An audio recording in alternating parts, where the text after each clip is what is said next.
Welcome to Motorcycles and Misfits, coming to you from the Recycle Garage. Say it with me. In sunny Santa Cruz, California. Hey everyone, this is Liza. And, we had a great day in the garage today. Lots of stuff going on. It started out quite slow, just myself and Alan Smith. He'll come up later in the show. He sent us an email. Alan. Yeah, exactly. No, and I just think it was Steve. He had his ice cream delivery box on the back of the bike. yeah. And I said, well, you got a doghouse on the back of your bike. And then slowly people started showing up, and then it just exploded with activity. Good day. So let's get to who is here in the studio with me. I feel like the team is like back together. We've had different incarnations for a while, but it's good to have Stumpy John by my side. What's up, everybody? How you Hey. doing? Stumpy John here. Yep. You broke a sweat today. Yeah, I was working my Oh, God, he was patootie off. Sweating to the oldies. He was dribbling. He was dribbling. That's what happens when you out stick the a board. fat man in the sun. Stumping hard. Melts like butter. It smelled like tacos and Crisco. That's delicious. Oh, and of course you recognize that wheezing laugh of Miss Emma. Hello, darlings. Hello. Hello.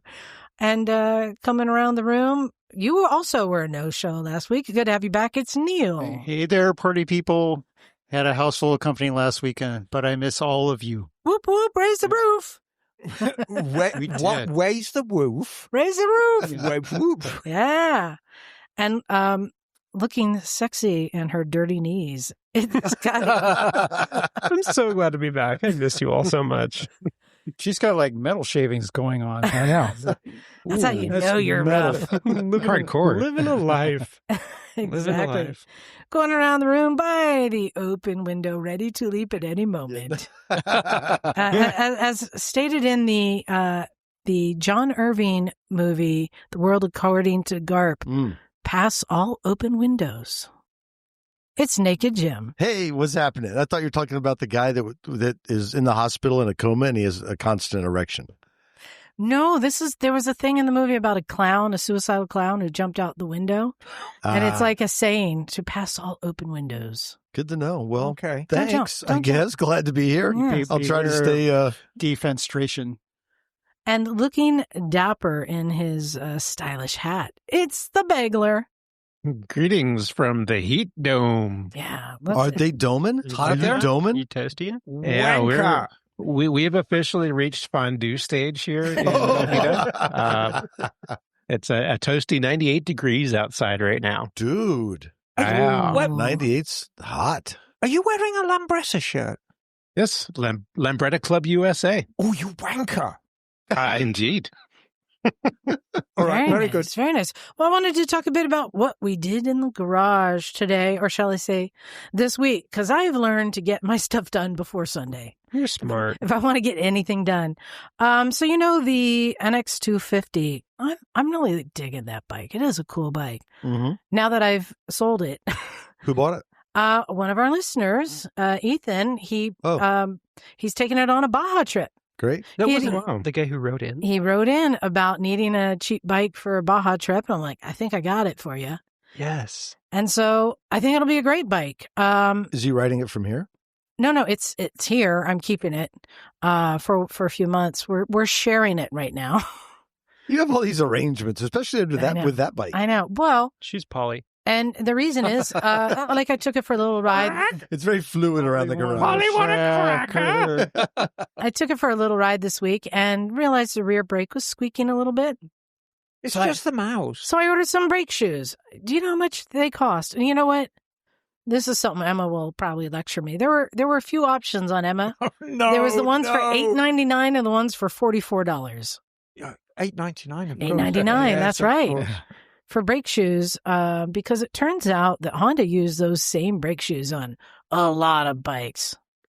Like a lot of bikes, like the XR100s, just really common bikes. Okay. So, I mean, I don't know what the difference is between $44 and $8.99 brake shoes, but Branding?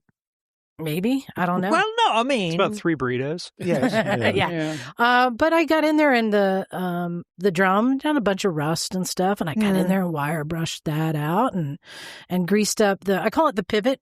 The actuator pivot. Am I making okay? Yeah, that's fine. I put it all back together, and it was just a nice day of working in the garage. Everything comes apart easy. It was easy to work on. And did you get the mouse out? The squeaky mouse. Yes. Yeah, and now the brakes work great. Was it peaceful working here without anybody It was else so around? nice. Yeah. It was so nice. But I like working on that bike too. It's very simple. But Yes. I didn't need to do it. I'm like, so it's selling as is, but I'm like, if it's something I can, for $8.99, I can make better for them. Right. Why not? Yeah. Had a good day working. And John, we said you broke a sweat. You got something done today. Yeah, I'm trying to get the KLR back up to snuff. I saved your ass. You really did. Wait. You absolutely did. I heard you also had a mouse. I had a grinding mouse is what I had. Ooh. Yeah, it was bad. What? It was bad. Yeah. Well, I was working next to John, and it was going okay for a while. Then all of a sudden, I heard a slight bit of profanity. I'm like, and it wasn't the word necessarily; it was just the vibe behind it. Yes. Yeah, I stripped an Allen head bolt. Well, and in your defense, John, that thing was on tight. Yeah, and they are notoriously easy and very, very hard. Once you strip them, they're amazingly hard to get out. And there's various techniques I can use. That was step one. And this was attaching the caliper to the fork? No. It was a bolt that holds the shoes in. It actually holds the pads in. So there's twin Allen bolts, and they're threaded right up by the head, and there's a rod that holds the Paddingtons in. And you stripped it. I have enough shit creek without Emma. I really would have. Is that one also a small Allen key? No, it's a 5, I think. It's a 5, but small enough. Yeah. And it was super tight, so so I was kind of beating on it with a hammer. So what method did you use to get it out? Did you step one? Hammer a Torx in? No.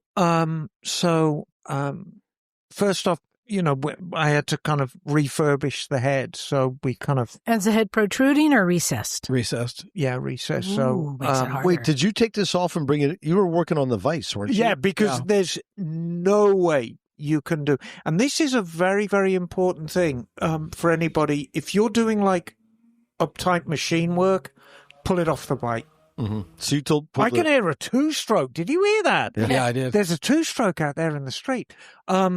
There's no way you can do it on the bike because you're at a crazy angle. And a lot of it, you need this thing to be held extremely firmly. So you need to pull it off the bike. You need to have a decent bench vise. That's the number one tool you should have at home is a good bench vise.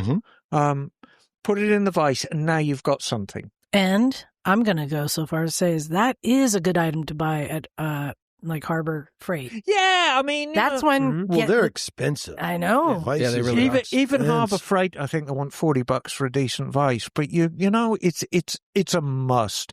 And bolt it down. Because if you don't bolt it down, it falls on your foot. And the thing you bolt it to needs to be bolted down. Yes, also. all the things. So you flattened out the head with a... and then that didn't work. So now we got some heat. Well, how'd you try to flatten the head What do you mean out? flat head if it's recessed? Oh, you just get, a little tool. She used an extension for Like in a socket extension? Yeah, I've seen her do that with the I've quarter-inch seen you do it, extension. yeah. Yes, that's what they're for. And you just make the head nice. Because it has a slightly rounded tip. Rounded? Yeah. Well, Okay. that'll kind of break the tension also. Yeah, Right. exactly. Because every time you're twatting on it, you're loosening it up a little bit. When you're pounding on the... Yeah, when you're pounding, we got and there. twatting. But I've seen you do that. That's probably the number one tip I use of yours. That's just friggin' easy. So it's a bit yeasty now.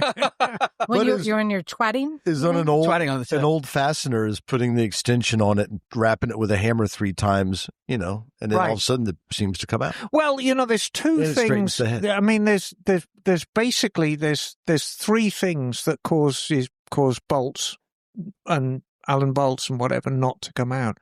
First is corrosion. Second is over torquing either at the factory or by the last chimpanzee that worked on it. And third is Loctite. 1, 2, 3.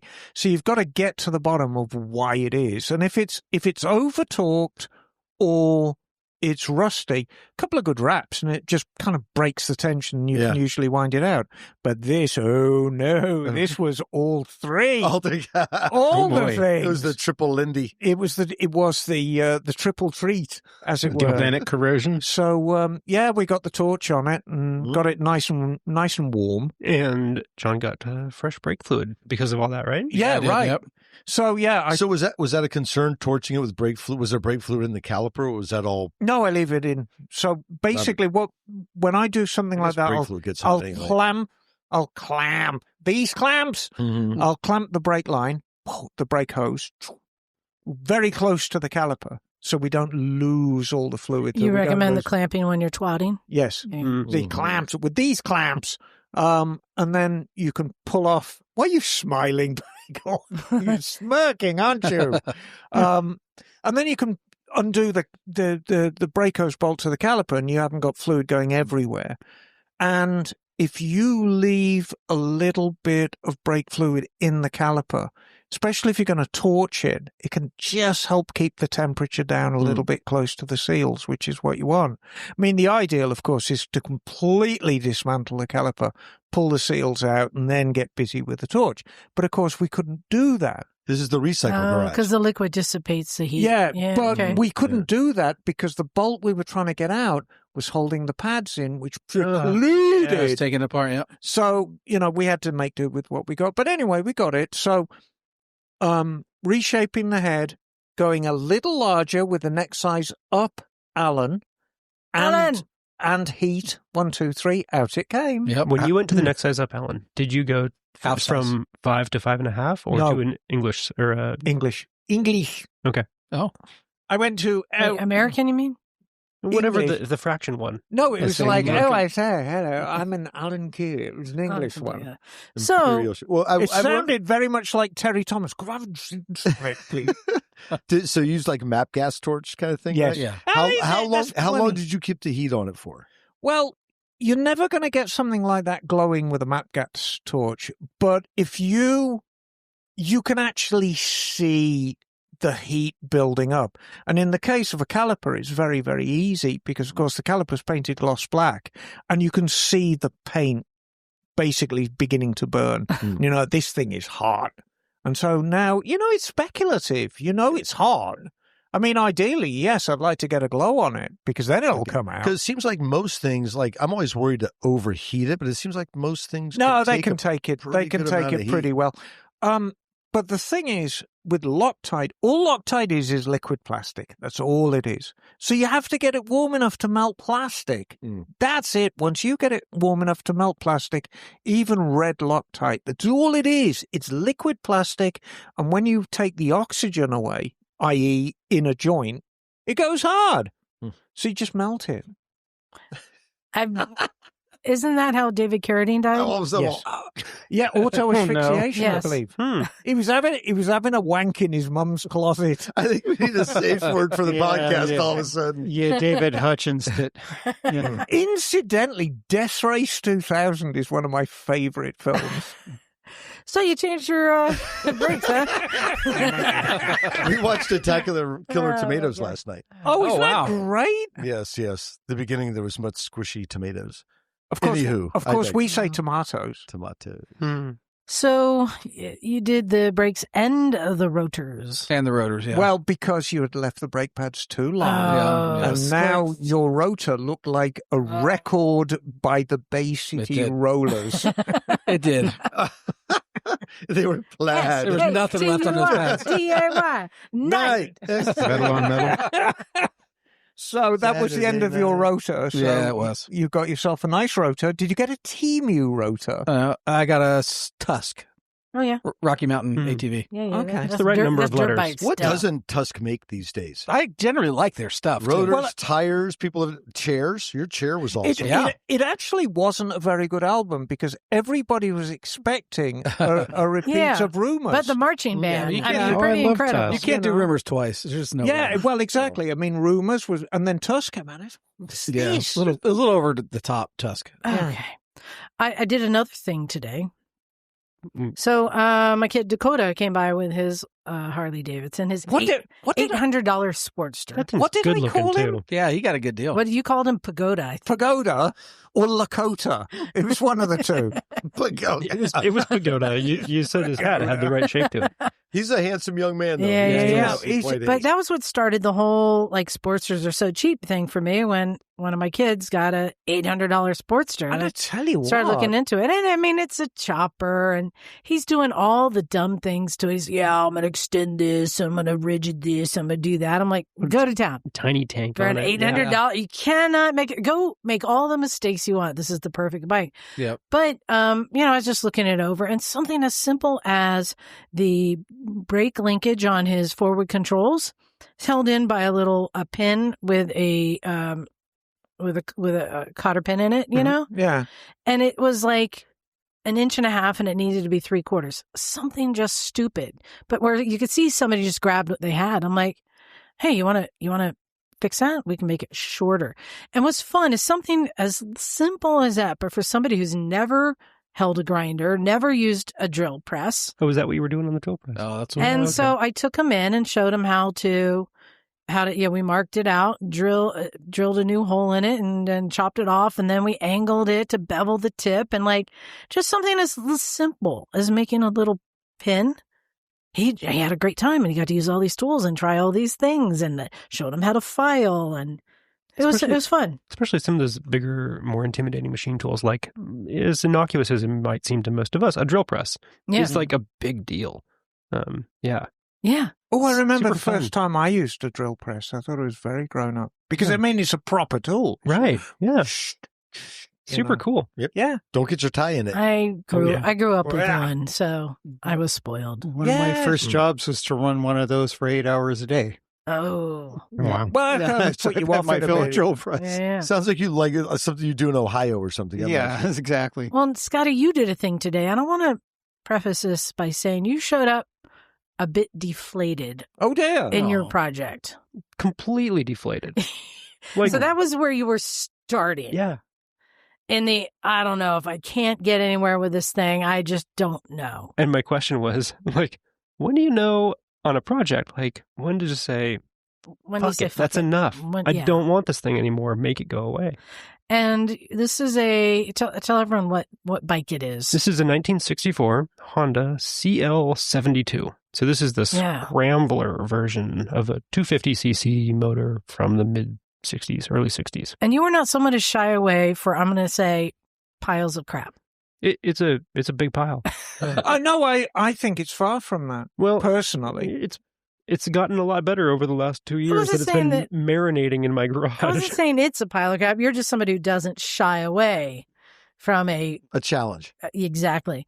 And this bike looks mostly complete, except there's a whole lot of new wiring going there, and some of them just hanging off in different places. So I could tell you're doing like a wiring harness, all new electrical. It didn't come with a wiring harness at all. Yeah.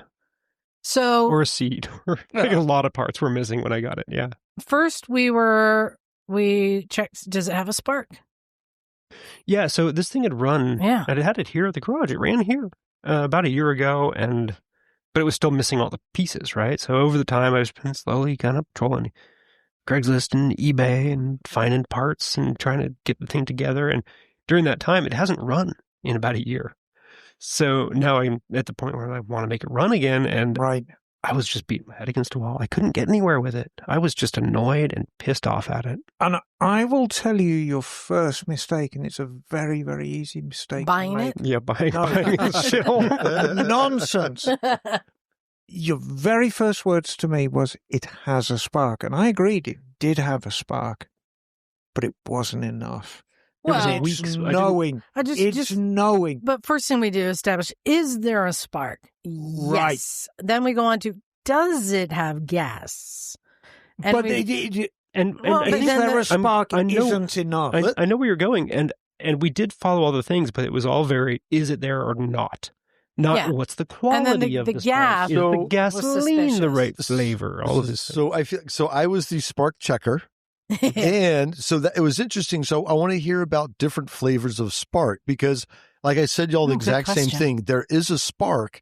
I can see it, but I said, if you want to know the quality of it, you're going to have to look at it yourself. In the old days, because it was like a white, but you can see it like in the garage. I mean, it wasn't. But you see, that's a great example. See, in the old days, if you got a white or a gold spark, it's not enough. You need a blue spark. Yeah. And you should actually hear it go crack. Okay. There's a lot of voltage involved there.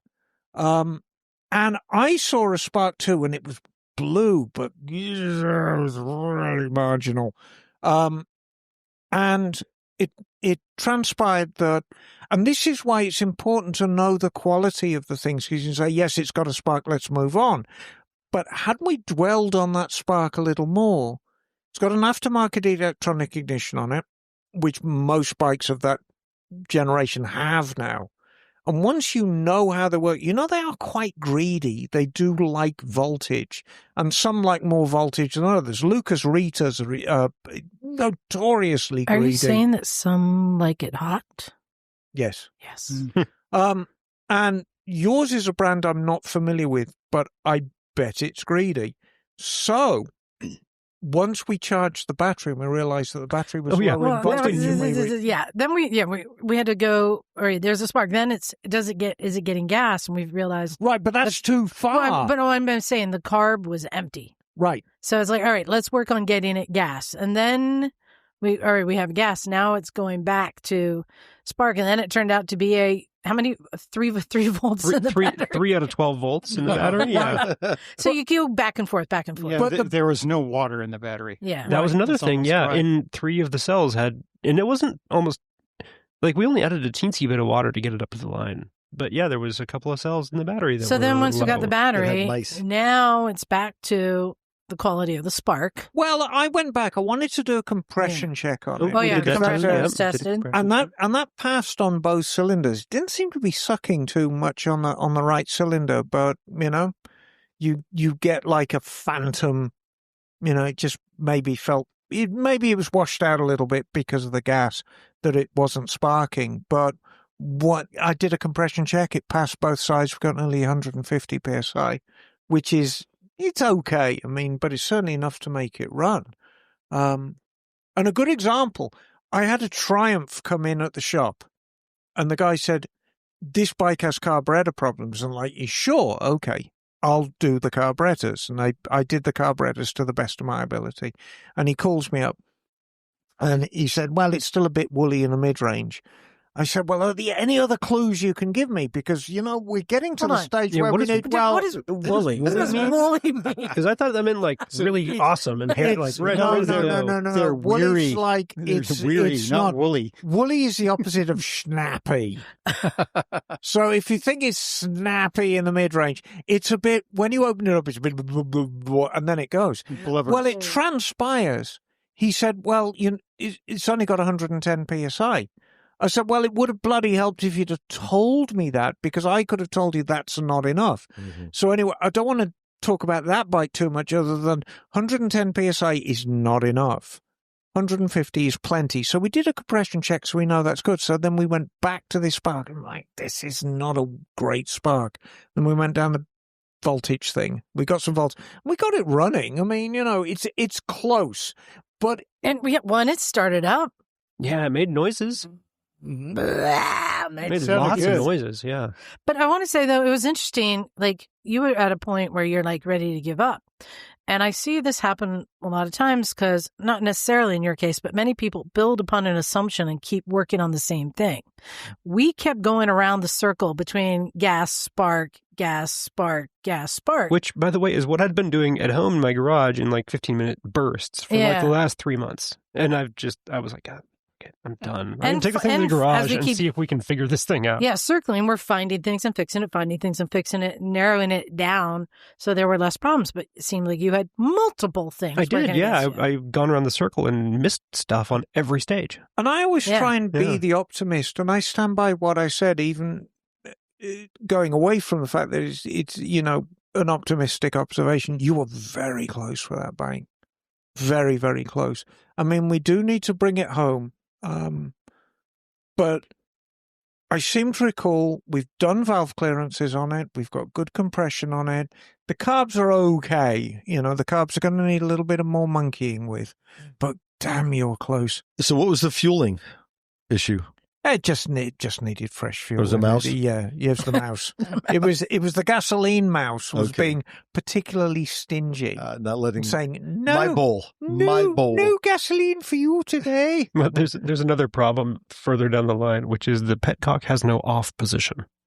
Ah, So taking the gas tank on and off is messy. okay. Is a messy affair. My advice to you is bite the bullet. Get a decent petcock on it so you can actually start taking the gas tank on and off easily without that being a trial in itself. Because if something as simple as taking the tank off is a trial, you don't want to take the gas tank off. And It's true. Yeah. So get that problem sorted out. I'm not entirely convinced that ignition is the correct one for your bike. I think it may be for a later twin. And I think that's kind of... There's so few early Hondas on the road The ones today. the 250s, not the 305s, which Right. came later, yeah. I think that might be for a later bike. And I have this suspicion that the later bikes run their pistons in a different way, which means the cam timing's different, which means that the ignition timing will be different. Well, we know it's a 180-degree twin. But 'Cause it's got yeah, timing marks 180 apart. but we know the timing marks are 180 apart on the ignition, yes, and on the... Yeah. So the mystery is what do they mean? How many degrees before top dead center do those marks mean? Yeah, so there's something more than just bolting it on. But we're getting close. I'm so excited that it made noises. Yeah. Yeah, no, and I mean, hopefully now you are you're motivated to carry on with this thing. Well, I was fully deflated when I came in. Right. And I'm partially flated. I'm at the flattest level.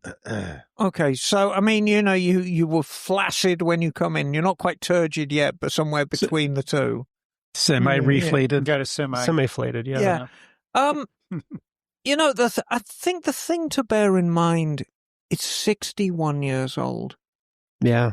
And as a 61-year-old bike, I mean, fuck, I was only 2 years old when that thing rolled off the production line. That is an old bike. Yeah, That is a really old bike. And just kind of, you've just got to be patient with them. I've had a couple of very, very old bikes in the shop lately, more than a few, both British and Japanese.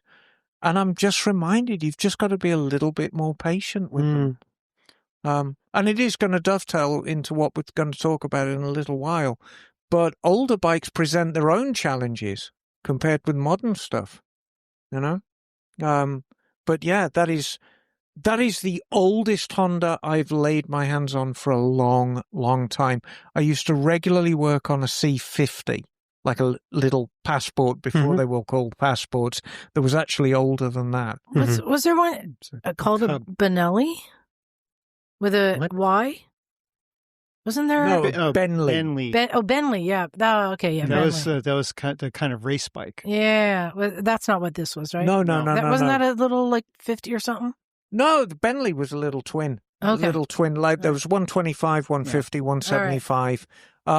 But it's rare to find, even amongst Hondas, which was at one stage the most popular bike in the world. It's rare to find one as old as that. Well, this is the bike that my uncle had when I was a little guy. Yeah. And he would come down from Ukiah every weekend to Wait, sorry, hang from out with us. Ukiah to where? To Hayward. Where we That's a lived. heck of a ride. Yeah. So he put 50,000 miles on that bike in a couple of years. Wow. He just rode the snot out of that thing, and he was riding it to work every day. He was working on the Oakland Coliseum, and so his had an orange She's tank. commuting from up there to the Oakland Coliseum every day? Well, he was living in Ukiah. He would come stay Okay. with us during the week and commute in from where we were in Hayward, and then he'd go back up to Ukiah again, where he was dating his eventual wife at the time. So that was, one of the earliest bikes that I had the opportunity to spend time with and look at and just kind of be wowed by. Oh man, this is like the coolest thing ever. And then shortly after that, my dad got a basket case Triumph, a pre-unit twin that he built up, and that's kind of how motorcycles started up in our house. So I have special affection for this bike. And having your help on this has been impactful. Yeah, I appreciate that. Yeah, thank you. Yeah, it's a Well, we glorious... brought your stoke level up, so. Yeah. No, it's a glorious old thing. It really is. Now Jim had a handlerbar difficulty too. No, yeah. What was going on with your handlebar? Oh, I was fiasco? enjoying this story so much more. Like there was, it was just a fiasco, but it was a brief one.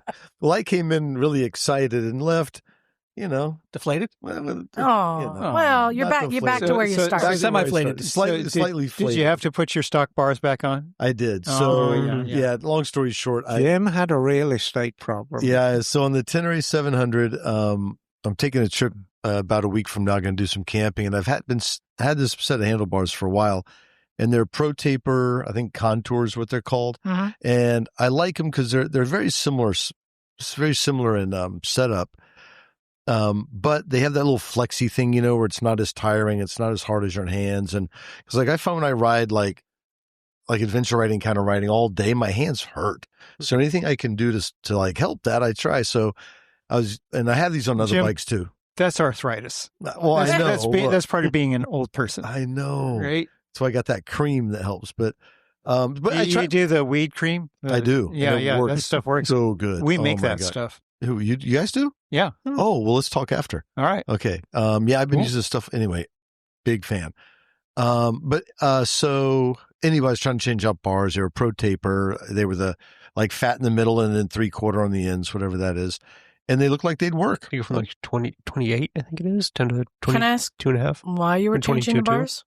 Because I wanted something a little gentler on my hands and shoulders and everything To else. absorb more of the shock. Something that absorbs more of the shock. Okay. So I was going to do those bars and then Pro Taper pillow top grips. Because the grips on the stock bike are great. Like they'll last the life of the bike. But they're like, after, like I said, a lot of... but don't bar end weights do this also? Well, those knocks damp the vibration. vibration. Yeah. So that was what you were trying to make work, is you were trying to use the existing bar weights, which has a larger diameter bar end from the look of it. Just a quick eyeball. You looked at it, yeah. And, you would have had to drill and then tap the new ones, and it's hard to get put those existing bar weights to work. So what you need is a set of bar weights that don't have threads on them, but basically have an expanding gizmo. Well, and when you have inside. bark busters, it's hard to work with the weights. Yeah, because you have Also. the handguards on there too, right? Well, the handguards and bark busters, they're set up for it, so you can actually use the end weights, and it works pretty well. And I wasn't totally intimidated by having to tap the handlebars. I see people do it, and I'd be willing to give it a shot, right? But I don't know what I'm doing. I've got the tap too. If you But need it. that wasn't the problem. But no, so we were still had hope. I was still excited for my new bar switch out. So let day. me guess, it was the cables that didn't work out? that wasn't the So problem. for a moment, we were like, oh, it could be the cables, and it wasn't that. And as it turned out, I'll try to explain this as best I can. Help me. But as the controls and the switches, you put them back on the handlebars, well, they have to slide down the handlebars towards the middle enough to make room for everything. And there's a lot. Yeah. Right. You've got brakes, clutch, mirror, all the mode switches for all the gizmos. Switch gear. And this is a peculiar problem with adventure bikes, because adventure bikes tend to have a lot of gizmos on them, and the gizmos take up real estate, and you simply didn't have sufficient real estate on the 7/8 portion of the handlebar. Yeah. So that 7/8 portion, or the 22/2 portion in the handlebar industry, it's called the controlled length. Control length. The length of the handlebar that connects up the controls. Yeah. You didn't have enough. And one of the crazy things... Not the first time I've heard You just that. needed a big file. Would have take care of that. Yeah, the grinder. And one of the funny things is that the features that you're trying to get out of that bar come from having a shorter control length, because there's a longer tapered section from the fat part in the middle to the control length. Okay. By extending the length of that taper, it gives you those sort of vibration benefits that you... And for an older bike, that the big thing for you was the right-hand clamshell. And normally the clamshell on a lesser bike is maybe integral with the throttle. You know, you've got the throttle and you've just got the start button and the kill on top, and it doesn't occupy sufficient real estate.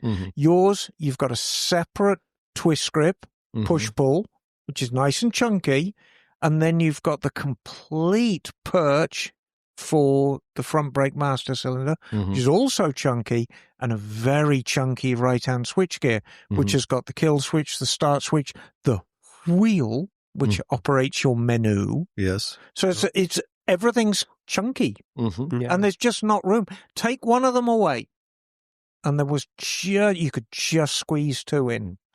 So I was kind of like, gosh darn it! But they have Pro Taper with these. I think the CR highs they were called. But I was like, that was surprising. But live and learn. So it all didn't fit. So we put the stock ones back on. Yeah, and we set them up for kind of a personal thing for you as well, using body mechanics. Yeah, so it was a good fit test, and I did get my Pro Taper grips on, so at least there was that small victory. But I've noticed this, maybe it's a dual sport thing. So I watched a lot of these dirt bike videos on how to do stuff, and they talk about moving the controls further in so that you can get better leverage on the clutch and brake, right? Right. Well, okay, so we should be specific about what we're talking about. When you say controls, you're talking about the levers. The levers, clutch lever, thank you. And So the you brake move clutch lever specifically. So you move the perches in so your fingertips are getting farther out on the lever. Right. Giving them more leverage. Well said. And so I've tried to do that, but it seems like on the dual sports, it just doesn't allow for that. They just don't want you to be moving stuff around. Well, the switchgear themselves are quite chunky, and if you've got a dogleg lever, it's got to wrap around the switchgear. But again, we're getting into body mechanics, and if you've got to understand the way the human body works as well as the actual lever itself. And ostensibly, yes, you could say, well, if I'm operating the tip of the lever, I'm getting more leverage. But I want you to think about the way your hand works, and it's going to be very difficult for me to explain. But if you're operating a lever at the tip of your span, it's not going to be anywhere near as powerful as if you're already halfway through your grip. Yeah. If you're halfway through your grip, you're at maximum power. And that's where all the power is. So... Yeah. So one of the things that you would need to do to get all of the benefits is exactly what Emmett's saying, which is as you move the controls, or in this case, your clutch lever inboard, you also need to adjust it so that it's closer to the ball. And now you're running out of adjustment because your clutch lever only has to do two jobs. It needs to pull the cable in sufficiently that you can select neutral very easily when your bike's stationary, and it has to let out sufficiently that the clutch plates are entirely engaged when your hand is away from the lever. That's its only two jobs. And then the rest of it is up to you, the operator.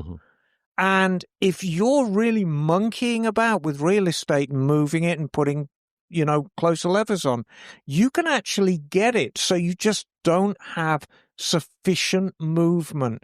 And the usual one is you can't find neutral when the bike's stationary because your clutch is already dragging.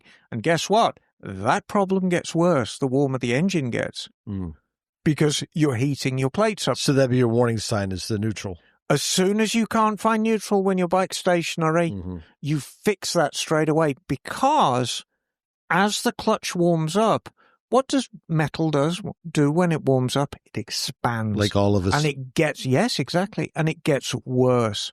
So if you start off a ride and you can't find neutral, oh man, by the time you're halfway through the ride, you're going to be cooked. For metal, it's heat, and for me, it's Ben and Jerry's. Yeah, there you go. It also makes me expand. Can I ask one random, completely semi-related question? On my 450 dirt bike, the neutral light comes on, and it stays on sometimes in first, sometimes on second, and the neutral light just kind of stays on a lot of the time. I think that's probably part of the interlock, because that bike's got an interlock on it, and the interlock, like most modern bikes, is side stand switch, clutch switch, ignition switch, kill switch, neutral switch, and a little diode by the battery. And they've all got to work in harmony. That sounds easy. and I think there's something on the fritz with yours. Does it matter? I'm sorry. If it doesn't matter, I don't care. It matters. Funnily enough, it matters far more if your neutral light doesn't illuminate, because you won't be able to start it. You won't be able to, pull in the clutch and start it with the side stand down. Okay. So that matters far more than the neutral light staying on. Okay. But yeah, it's a glitch. Okay. It's a glitch. I'll let it be for now. Yeah. Thank you, though. But I have noticed those new 450s have actually got quite weak electrics.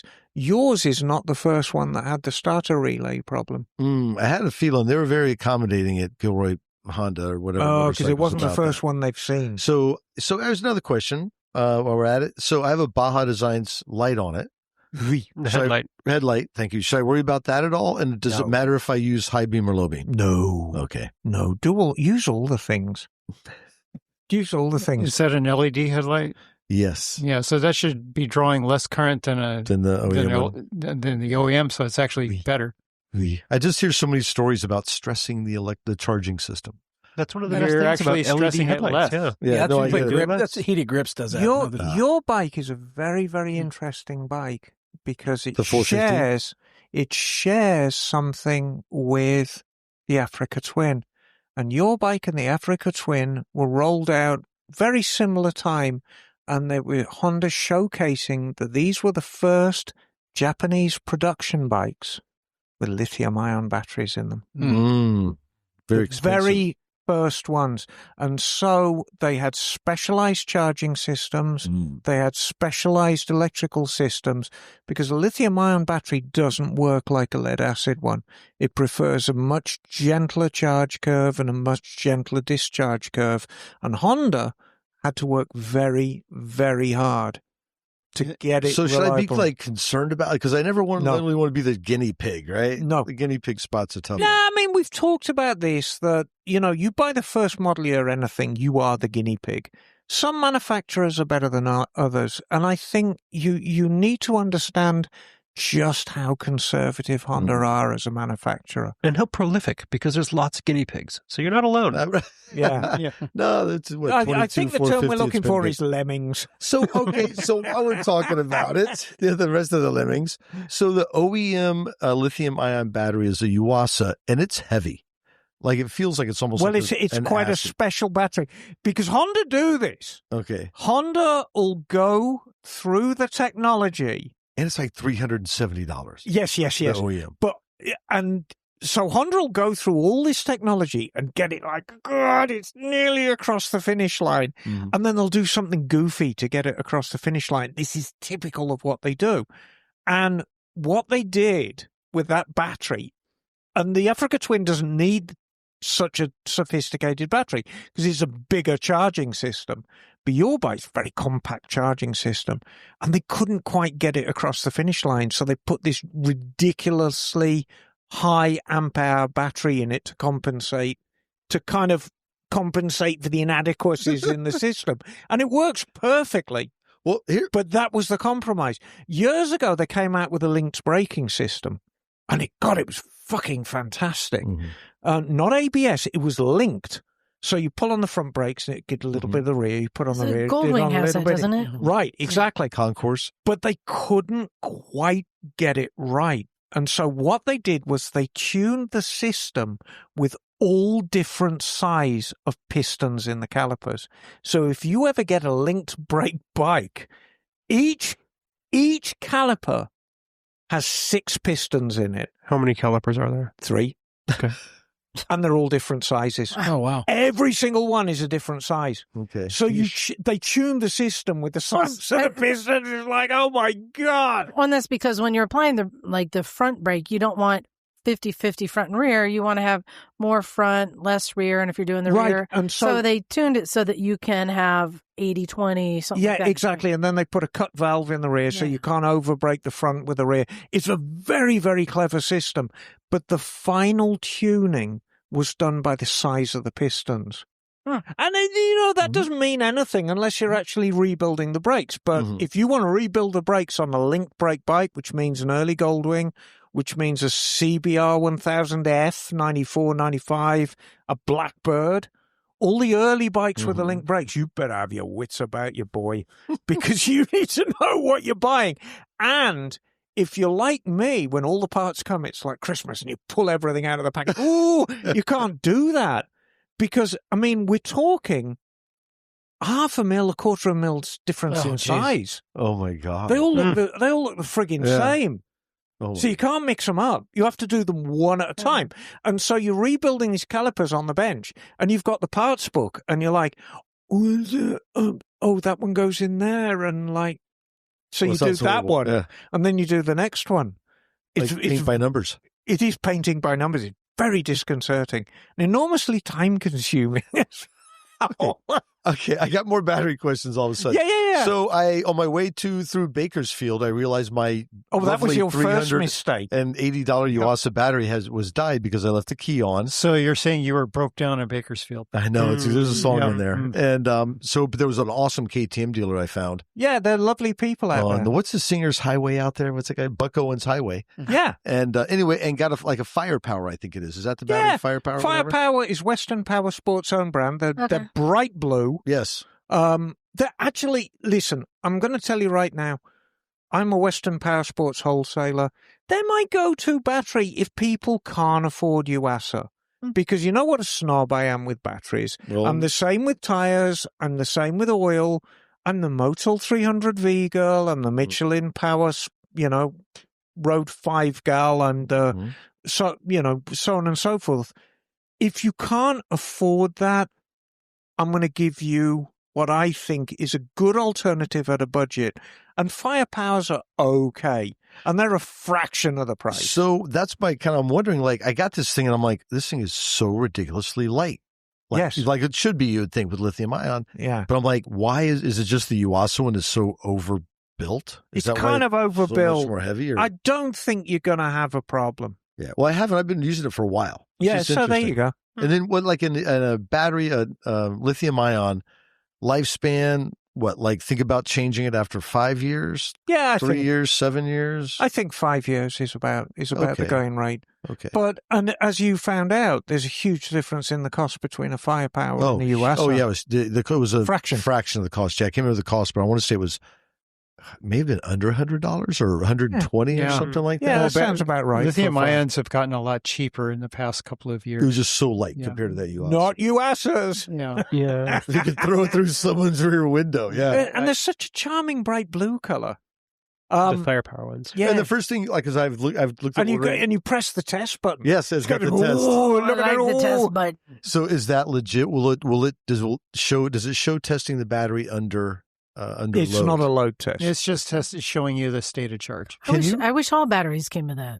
Well, if Well, it yeah, works, but it doesn't show you that much. The only way to correctly test a battery is load test it. can you Oh. test the lithium ion with a load tester? Do they test like that or Your no? Gizmo will do a lithium ion. It'll do a load test on it. You need the proper equipment. But you can get the proper You stuff. can, but lithium-ion batteries don't actually behave like Yeah. lead-acid batteries. So it's not a complete test, but it's a guide, Yeah, and it's the only true guide of it. yeah. Because remember that load tester you clip on? It looked like a cheese grater kind of thing. Yeah, well, it's because it needs to be because the heat it generates. I mean, it's pulling all this current out of the battery, and it's seeing how the battery recovers from okay. that. And a lithium-ion battery, it's like, yes, that's the only real way to test it, Mhm. but it's not a complete test.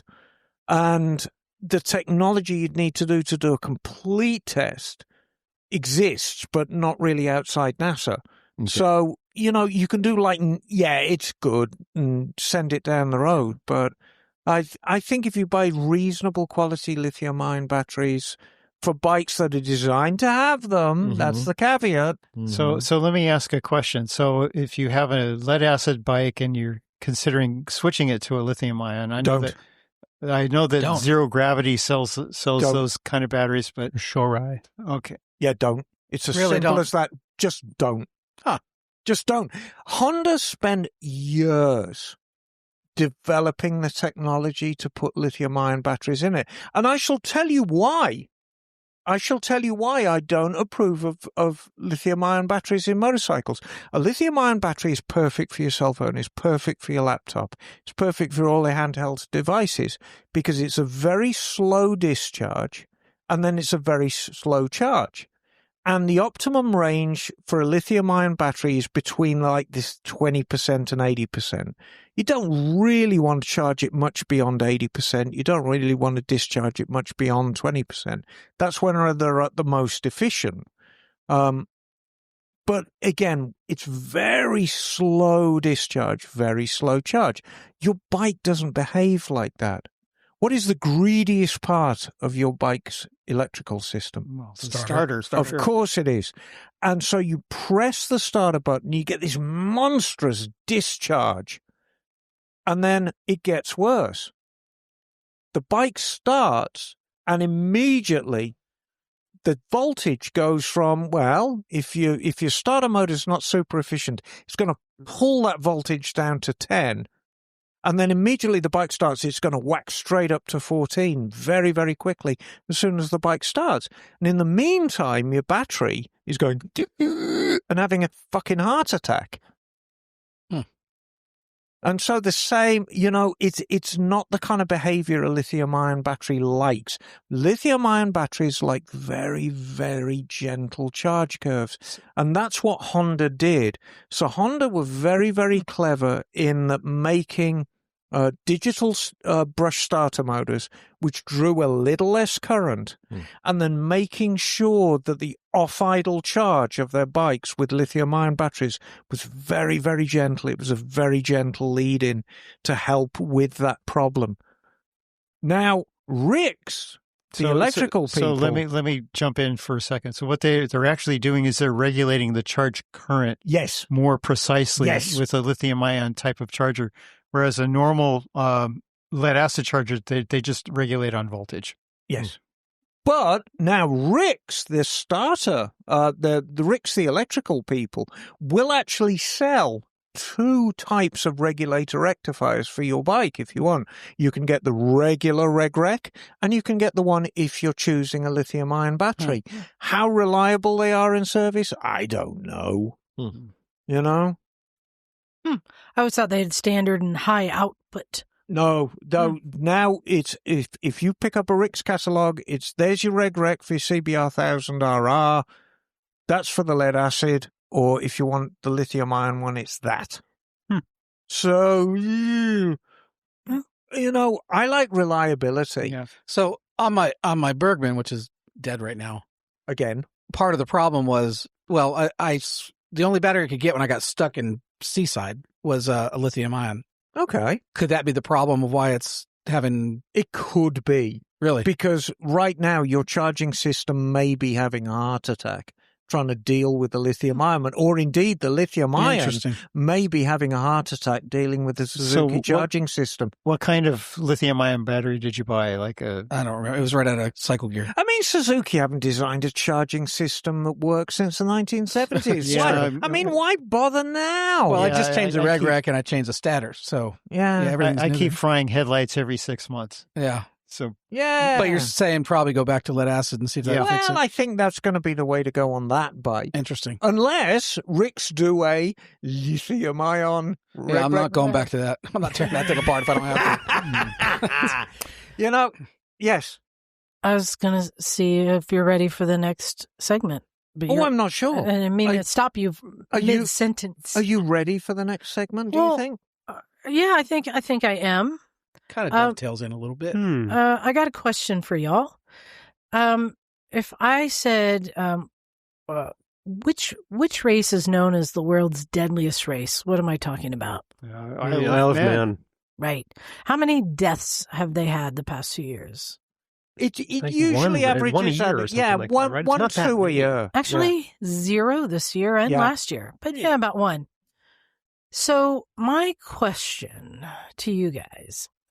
So why is it known as the world's deadliest race with an average of about 1 death per year? But no one's talking about Sturgis. I knew that's where you were going. So Sturgis has wrapped up, and I always like to do the final tallies. In fact, they post the rally tally. Ooh. Now, I'm just going to tell you these reports. Now, these reports, there's different types of tallies, and sometimes they refer to the whole state or sometimes beyond the state for people traveling to and from the rally. In this case, I'm only sharing the stats from Rapid City and Sturgis, the two main cities that the rally is taking place. Does that rally? I mean, it feels like it's probably a really big thing with lots of people. Is it? 500,000, something like that. So yeah, it was lot of about people? 500,000 this Yeah. year. Good. This was the 85th anniversary, I want to say. Okay. DUI arrests, Yes. 112. Okay. Is that more or less than like they normally get for those counties? Well, last year there was 142, so it's actually down. Oh, okay. Yeah, I guess your question is 142 out of 500,000. Yeah, what do we How does that compare it to compare to- Daytona? Exact- I mean, or I don't just- know. Or just like Life. that county How about just- on yeah. another week. How about Yeah. just what we think of as, well, that's excessive. That's probably how many people Just are in that our county. perception. Normal So, time of the year. misdemeanor drug arrests, 238. Felony drug arrests, 94. Is weed a misdemeanor out there? It's Montana, right? South Dakota. South Dakota, rather. Total citations, 1,361. Total warnings given, 4,367. One vehicle seized for drug possession. Non-injury accidents, 27, down from 45 last year. Okay. Injury accidents, 63, up from 33 last year. Okay. Fatal accidents, 4. Ooh. And this is the interesting thing. So I've reported before that they do like on average like 9 to 12, but they're reporting the extended range of deaths. So this is just again Sturgis and Rapid. So there were 4 deaths this year. There were 3 last year in this region. Why isn't anyone referring to this as the world's deadliest rally? Because I don't think the deaths are a motorcycle problem. You don't? I think they're an alcohol problem. Exactly. Well, so here's what's interesting. Well, The and deaths- skills too. You've got people of various levels of riding ability trying to deal Yeah. with all the crowds and the. I was reading an article Then about go it. find It seemed new like a roads lot you've of never ridden before. Yeah, it seemed like Yeah. a lot of solo rider accidents. Like well, going off the hold on. road or Here's eating the shit. most common cause in this one. At 9 a.m. Friday on Highway 16A, a Harley Davidson failed to Buffalo. negotiate a curve. Yeah, see, Yeah. it's a lot of rider error stuff. All right. At 12:17 p.m. on Friday, a Victory was traveling south, and the driver failed to negotiate a curve. Mhm. Yep. 6:34 p.m. on Highway 14A, a Harley Davidson unit failed to negotiate a curve. Yes, you see the theme So- here. Sounds very curvy. 11 p.m. It is very curvy. Yeah, we A have it. Suzuki motorcycle was traveling north on South Dakota Highway 79 when an elk entered the roadway. Oh, see? The driver of the unit was not wearing a helmet. So don't ride a Suzuki Ooh. because those elk will get you. The elk That or the failed to charging system. negotiate the term. Yeah. And then there was No headlight. actually a car accident. There was a bad accident that involved 3 motorcycles. 2 motorcycles hit a single motorcycle who they did not see him turn left in front of them. That sounds brutal. I mean, there was just a lot of Yeah, that sounds now. But here's the gnarly. thing, and what you brought up: how much of it is alcohol, and how much of this is not? Like, why isn't this being shut down, or why isn't this being So a I'd bigger like, deal? I'd like to talk a little bit about this because it's very, very easy to jump on the bandwagon and say these are just idiots who don't know how to ride their bikes. And I think that perhaps there's a little bit more to it than that because ostensibly it'd be very, very easy to say that. But I don't think that's entirely the case because, number one, we don't know how many years' experience these people had. You could argue that if you're in a crowd of people and you're trying to impress, yeah, maybe you're pushing the So envelope. there's kind of a squidge factor going on. You may be just not used to riding in big crowds. You may be frustrated. I mean, generally, if you're stuck in a traffic jam for hours upon end, the first thing you do when you get a stretch of open road is, open your bike up. Pin it. And all of those are factors. But they think there's a lot of cognitive overload going on. and there may be. There could have been a bison to look at. Like, look at that bison. Well, I'm in a ditch. Or an elk to avoid. Bison. Yeah. Those failure to negotiate a turn, those were just Friday's accidents. Friday morning. Yeah. On Thursday, the we morning had drinkers. front wheel wobble.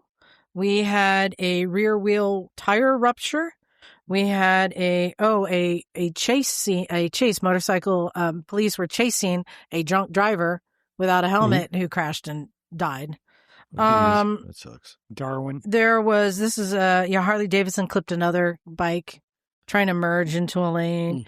Those are scary ones. Oh, here's another on Thursday. Another failed to negotiate the turn and crossed the double solid yellow line and striking another biker. There's a lot of failure to negotiate the turn, but there's other things as well. Here's another failed to negotiate a right turn due to the exhaust dragging on the roadway. Wow. Yeah. Overcooked the turn. And laying the motorcycle down. Well, depending on your had to lay her exhaust, down. That might not mean a lot. This one, no explanation. Just a 2021 Harley Davidson was riding south on Nemo Road and ran off the roadway. The driver was separated from his motorcycle, coming to a rest in a ditch. It goes on and on the reasons, but It sounds here's so the thing. comfy. He came to a rest in the ditch. So here's what I sure think. It wasn't that comfy. I think that there's a lot of money being made for the city, a lot of money being made for the vendors, and a lot of it coming from alcohol sales. And if they were to really clamp down and try and prevent deaths, that people wouldn't be coming, they'd lose a lot of money. I was talking to a friend who shared a story with me that she was there with her husband years ago, and her husband had stayed out drinking with some of the buddies, and he was so drunk, in fact, when it was time to come home, he couldn't find his bike.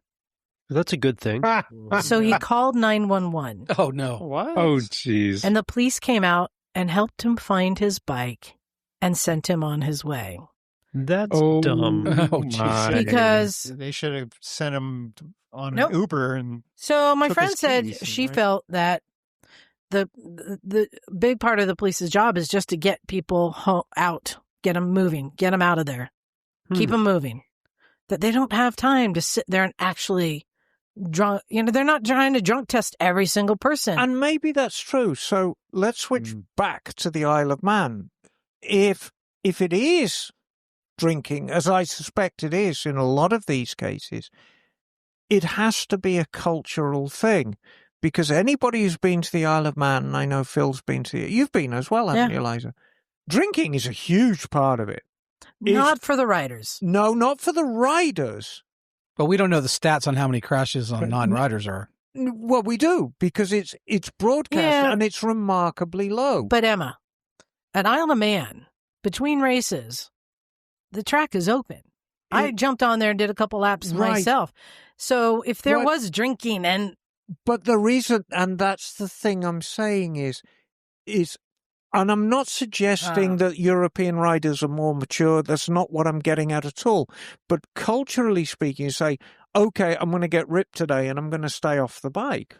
And so you do the day drinking at the pub and you have a good old time with your mates. But the one thing you're not going to do is get on your bike, especially on the track. And then you've got Mad Sunday, where anyone can go on the track. And generally that's a sober day. But I'd like to point something out. Most of these bikes that I listed, failure negotiated turn, right? Why? Because these are not performance bikes. These bikes are not for turning. They're not designed for turning. And you get people out there on, and Jim, we've ridden these roads. Yeah, and they're kind of twisty, but I think a lot of these people, I'm just assuming, are coming from places like Minnesota or Nebraska or Iowa, where it's a lot of flat roads. Because we have listeners come visit, we take them in the mountains, and after half an hour, they're exhausted because they just aren't used to twisty roads. So it may be some of that where people are used to just the big, long, straight stretches on the I Harley. mean, I think there's a variety of factors. I think we're going to factor in drinking. We're going to factor in unfamiliar Buffalo. Yeah. with the road. We're going to Elk. factor in sensory overload. Testosterone. We're going to, I mean, all these things. Well, maybe. and a lot of these are highways.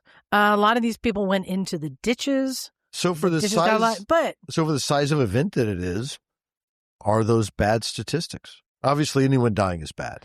But how every many people year show up I there? am appalled. 50, I'm 60,000? appalled that this is just an 500,000. acceptable thing. 500,000? That's what I'm saying. 500,000. 500,000 people. Yeah. So what percent of those people? I mean, I mean, it's a anyway, minuscule a lot of people percentage, drinking yeah. and getting arrested for drugs, which is not good. Do they have any numbers on the Hollister rally, which would be a comparable No. demographic? Daytona would be the comparable. Hollister's pretty benign, though, I think, compared to like the No. Sturgis or Daytona. I mean, you and me did some day drinking, didn't we? oh, we did, and we danced to a little rockabilly. I don't know a lot about Daytona, but There's no don't curvy think there's roads, as I'll many tell you that. curvy roads or hills, Yeah, and that Nope. might be impactful. Sure.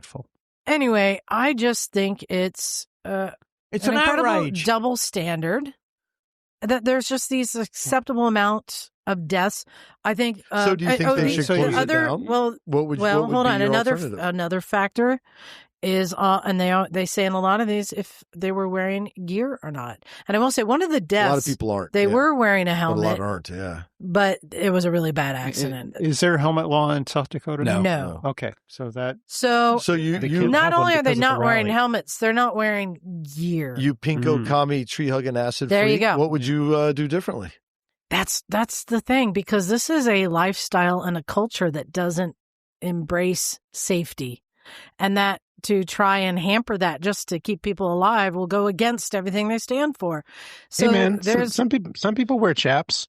yeah, I know. But I'm just saying, I think it's unfair that you get the Isle of Man as the world's deadliest race, but no one's talking about the world's deadliest rally, and I don't know. Well, Is there? I think it's hype though Yeah. that they bill it as that, because as far as racing goes, it Well, is. where does Yes, where does but- Pikes but- Peak fit in there? No, let me bring something else up. We've been 'Cause talking they about banned how many motorcycles, different right? rallies are having trouble getting insurance Oh yeah, that's Mhm. been with no claims ever. And here you have an event that has many, infractions and accidents and deaths, but they're getting insured every year Maybe they can Well, afford but- it. because But it's also not an event at a Right. location. It takes over the entire city and the surrounding area. It's not like it's not something you could even stop if you tried. well, the reality is wasn't that an issue with Hollister this year though? Didn't they have some No, insurance just challenges? Mike. They were Uh. going to make him pay a bunch for security. Right. yeah, That was a city thing, though, not insurance. Yeah. Well, that could but be insurance related though. yeah, 'cause that that could was be an them insurance requiring requirement. for safety. Yeah. Right. And if they were to do the same thing and bring on extra security and to actually come down on people for drunk driving, stuff like that, and actually make it safe, then a lot of people wouldn't come back. I think that's what it is. Mm-hmm. I just think that it's an incredible double standard, and it just baffles me. So did they at Pikes Peak though? They banned motorcycles, right? They talked don't- about They it. don't do like a race anymore. So no You more can still- racing. you can still go up. You there. can, I know that. Yeah, but they don't race bikes up Pikes Peak anymore, do they? No, I don't believe so. No. So is that good or bad? Do you think that was warranted, or is that just part of the Well, risk people Pikes sign Peak up for? itself has changed. More of it is paved. Oh, that's true. Yeah. Yeah. But it's still a nutso thing to race your bike up as fast as you possibly can. Yeah. I don't know. I It's nuts in a car too. don't Which know. is- I'm yeah, it's just crazy. pointing out that, Also, you you know, get taken out by a marmot on that road. I know. Well, I'm going to ride my ankle up there Wait, next Chuck- month. Well, Carpet. so It's gonna take a month. just wrapping it up, just saying every year we do kind of the Sturgis death count. I think it's crazy, but I think, well, let's compare it to Bagel.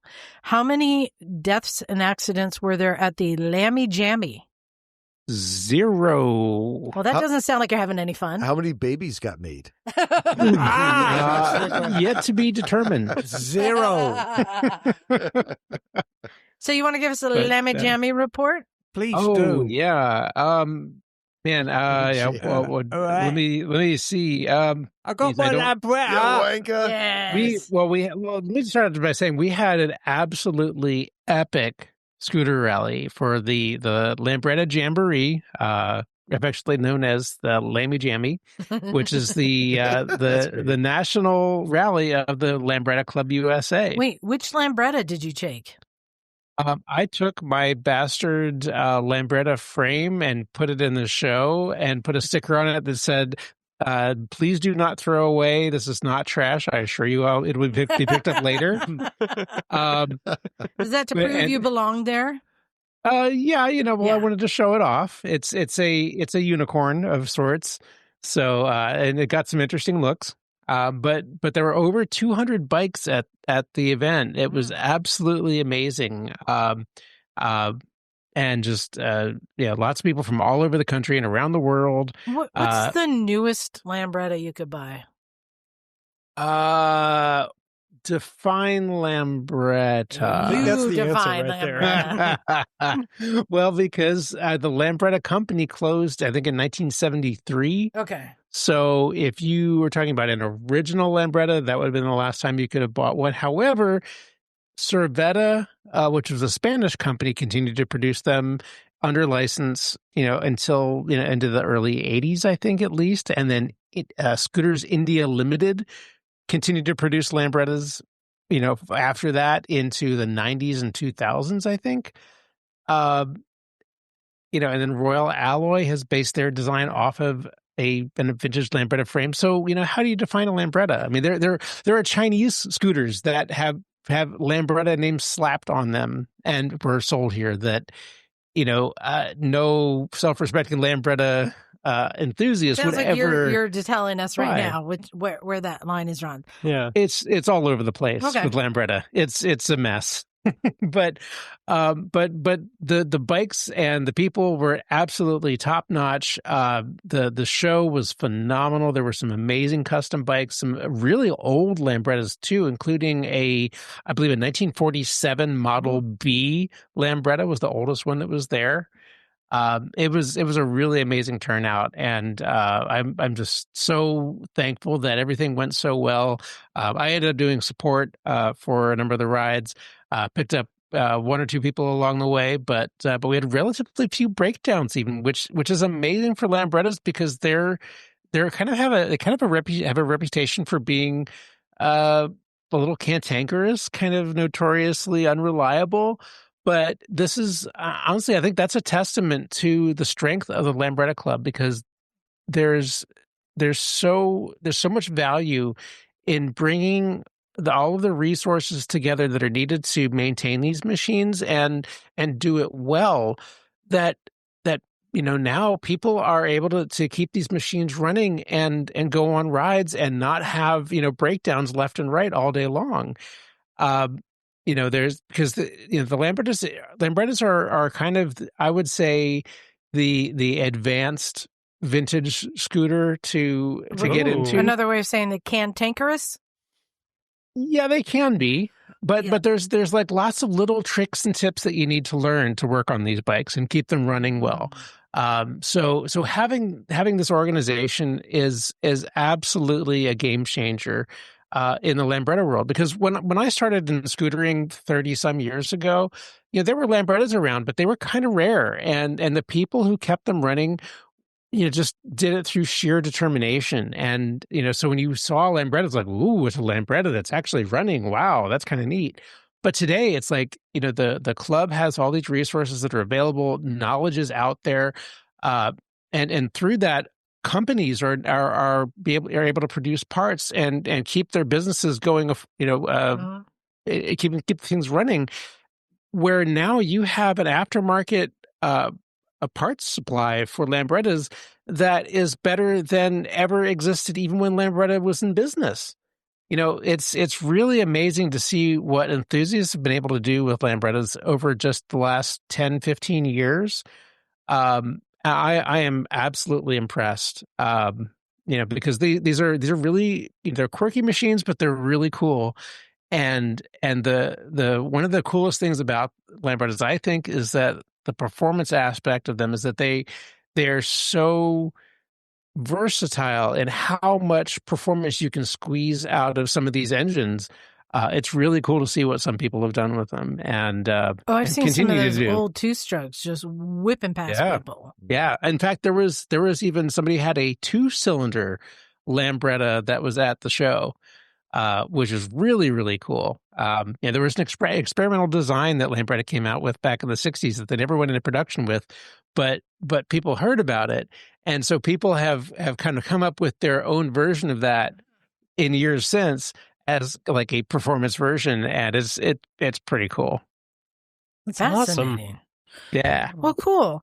Now, Bagel, So- do you actually own one of these beasts? So you're looking for one? Well, that's my bastard Lambretta frame. That is, it was converted using the Scottie plans, which was the company that was gearing up to produce modern Lambrettas, where they took basically the vintage Lambretta frame, widened it in the rear so that it could fit a modern Vespa engine into it, and they were going to have these built in China and then shipped and sold all around the world. Well, modern Chinese manufacturing being what it is, before they even went into production, some other company had started producing their bikes named Royal Alloy. And Imagine how that would happen. Yeah. So they funny so Scottie, the designers, really got screwed by how that went down. So they decided to release their plans on the internet for anybody to produce their own modified Lambretta to use a modern engine as a way of kind of giving the finger to this new company that stole their design. Well, somebody built this vintage Lambretta frame into a Scottie design bike. Sorry. I'm doing research. Something going on. Sorry. Good Lord, So Liza. long story short, I'm getting ready to build this up into a modernized Lambretta, classic Lambretta. And do you see any time in the future of you owning a completely classic Lambretta from the 60s? Because I personally Possibly. think they're great. I mean, they are amazing bikes. I would absolutely consider owning one. I kind of feel like I'm not worthy of one quite yet, but they are just, I mean, they're amazing bikes. I feel like I have too many projects that I need to put my time and energy into, and maybe once I get some of those finished and maybe some of them out the door, maybe then I can level up to a vintage Lambretta. Am I right in assuming that a vintage Vespa has a very heavy weight bias to the right, whereas a vintage Lambretta is perfectly balanced left to right? Pretty much, yeah. All the weight on a Lambretta is at the center line. It's very low. It's very low and very at centered. the center line. So it is considered in a lot of ways the superior machine. In terms of balance and weight distribution, it's definitely much better than a Vespa. Okay. So a more advanced design. Yes, and it's a different design. Advanced, it's all, they're all vintage designs at this point. Yes, that's true. But the Lambretta is much more customizable in terms of performance and what you can squeeze out of it. Like you can fit. I mean, well, there are 5-speed transmissions you can put into vintage Vespas, but they don't work as well. There are some amazing things you can do with a vintage Lambretta engine. So you can fit an expansion chamber in there, bigger carb. Those kind of pop-up parts. All kinds of stuff, all of that and more. Reed valves, just massive carbs and intakes, and just the sky's the limit, basically. Oh, cool. Bagel, I have a question for you. Mm-hmm. Would you say that all the advancements in technology that we find on modern scooters have made them better, or do you think these older scooters are still better?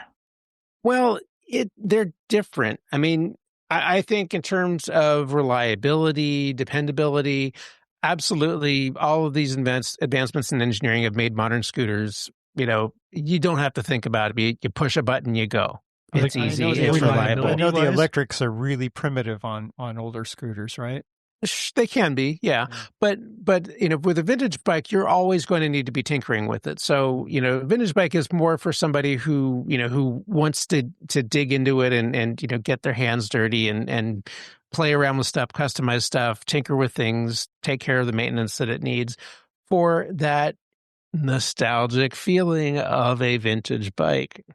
Well, I bring it up because this is something we were talking about in the garage today. Yeah. And it actually goes back to last week when Emma was helping Raven with the 1976 KZ400. Still. So the kickstart only, and Raven's just having trouble. Sometimes it starts easy, sometimes it just won't start. As she sits there kicking, and she has to abort mission and get on her scooter instead. Mm-hmm. And she's just losing confidence in it because she never knows like what it wants from her, And so Emma said, well, let's check out the timing on this. And I think you ended up just retarding the timing a bit? Yeah, a little bit. It was kicking. So Raven's big argument, this is a kickstart-only bike. And Raven learned the kickstarting technique. I taught her. But because it kicks back. Sometimes it'll kick back and it hurts her foot. And it hurts her foot because she enjoys a soft shoe. And I've told her to get boots. But so anyway, I kind of did a little trick, and we just set the ignition a tiny bit more retarded, just the width of a pencil. So not much, but enough just to stop it kicking back, hopefully to give us some more confidence. And she's been riding the bike with confidence, and it's been starting easier. And I was thinking about this bike is so basic. Yes. It doesn't even have a push-button starter. It's just a simple bike, and you were able to tweak it slightly to make it a little bit easier starting. And I thought, well, you know what? I wonder if this is an argument that technology is not always better.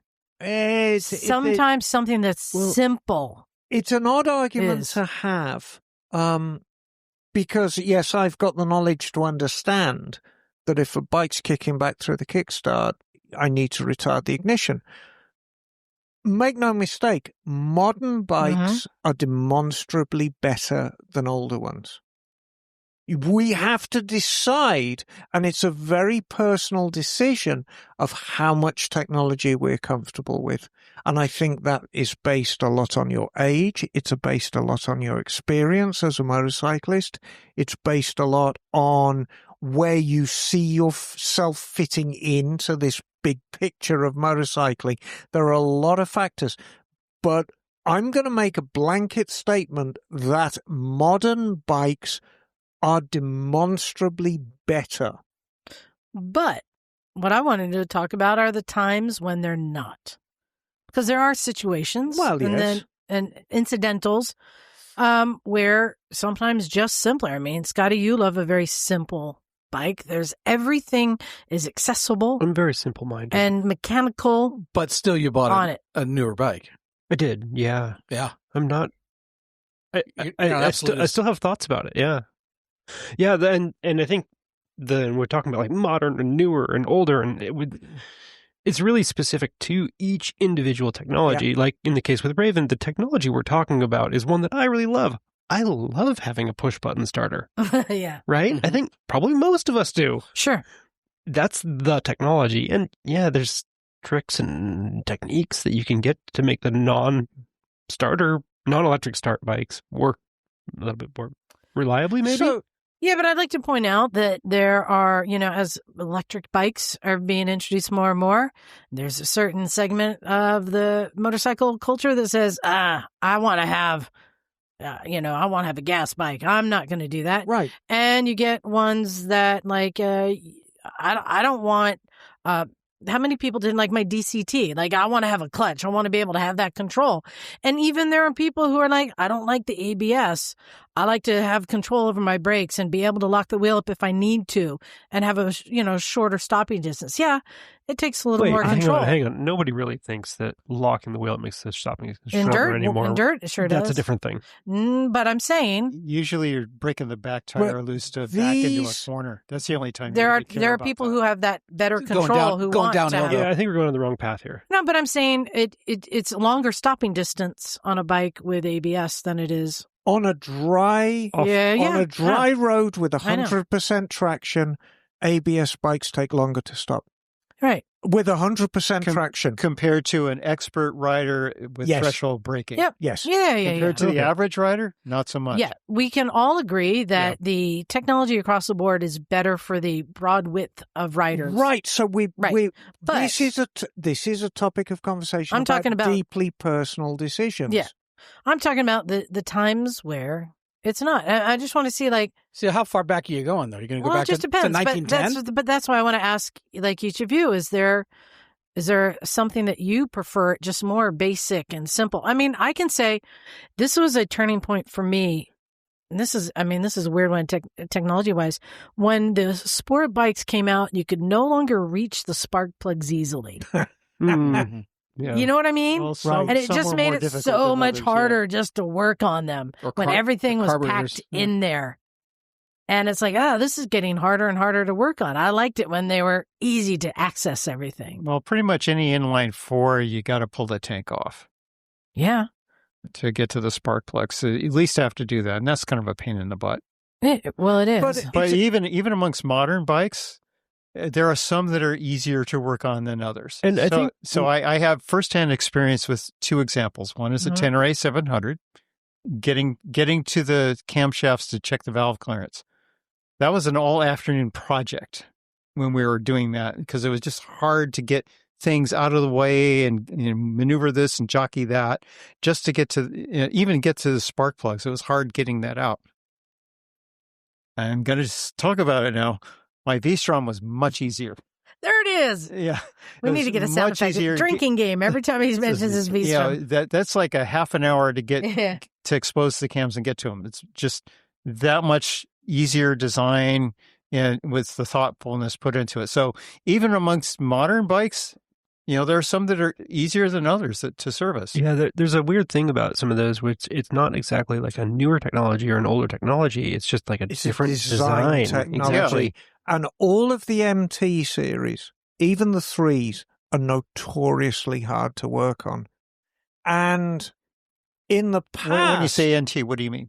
MT. The MT. That's the MT-03, the MT-07, the MT-09s, and all their derivatives are very, very labor-intensive to work on because they've all gone down this design brief that they've got this shelf that sits right above the cam cover, and the shelf covers all of the electrics for the fuel injection, for the ignition, for the main harness, and it's actually it's not just a flat shelf, it's keyed, and it's got these tongues that hold components. And you've got to know exactly where they go and exactly the way to take them off and exactly how to get that shelf out. When you get that shelf out, it becomes a little easier, but they've all got it and they're all very, very hard. That's kind of a design thing. But isn't it that they're better designed, so you have to work on them less? Well, I was and that you see, and that's the rub, because if you go back to the late 60s, early 70s, what Japan did was they took owning a motorcycle out of the realm of being an enthusiast and they made motorcycling available to everyone. Right. And that's the legacy we're living right now. In the 1960s, if you wanted a proper motorbike, Bonneville, Norton, BSA, number one, it needed to be something of an athlete to start it. If you've got feeble legs or you weren't able to pull in the very, very heavy clutch, you weren't even physically able to ride it. Now, these were maintenance-heavy bikes. And remember, in England, motorcycling is very much a working-class pastime. So you're not going to send your bike into the dealership every 2 or 3 weeks to have it worked on when Right. it either broke down or needed scheduled maintenance. Well, same thing here in the U.S. with Harleys. Right. So you needed to learn how to work on it. So it was a very, very specific group of people. What Japan did with technology and building technology into bikes, they said, look, we're going to let non-mechanically inclined people enjoy the motorcycle experience and not break the bank. We're going to have people who've got less upper body strength. We're going to give them controls that are a lot lighter that they can enjoy. We're going to give people who are unable or unwilling to kickstart a bike, give them an electric starter. And so motorcycling really became a very, very much broader pastime for a bigger demographic of people. And that's technology. Well, and like we were watching the video, the latest Bikes and Beards video. If you guys haven't seen, Sean from Bikes and Beards, he bought one of the Kawasaki hybrids. Right. Now, this was a surprise to me. I'm like, I remember them talking about designing one. I don't remember it. I don't remember it coming out. I do, yeah. And apparently a lot of people felt the same way. What he did was he was calling around to different dealerships because this was a $12,000 Kawasaki 500cc sport bike. Nobody wanted it. And I think a lot of us didn't even know it was available. And he found that dealerships were just dropping the price until he found somebody. I think he got it for like $5,000 or $6,000. Wow. For a bike that was listed at 12, but is now a year and a half old, I think, maybe 2 years Oh, old. wait, this is recent. Yeah, this video dropped yesterday. Sorry, the bike is recent. Yeah. Yeah. And is this hybrid in like a Prius hybrid or a hybrid like a P1 hybrid? It's like so what Kawasaki have done with this is rather than it's got more in common with a P1 than a Prius. Okay.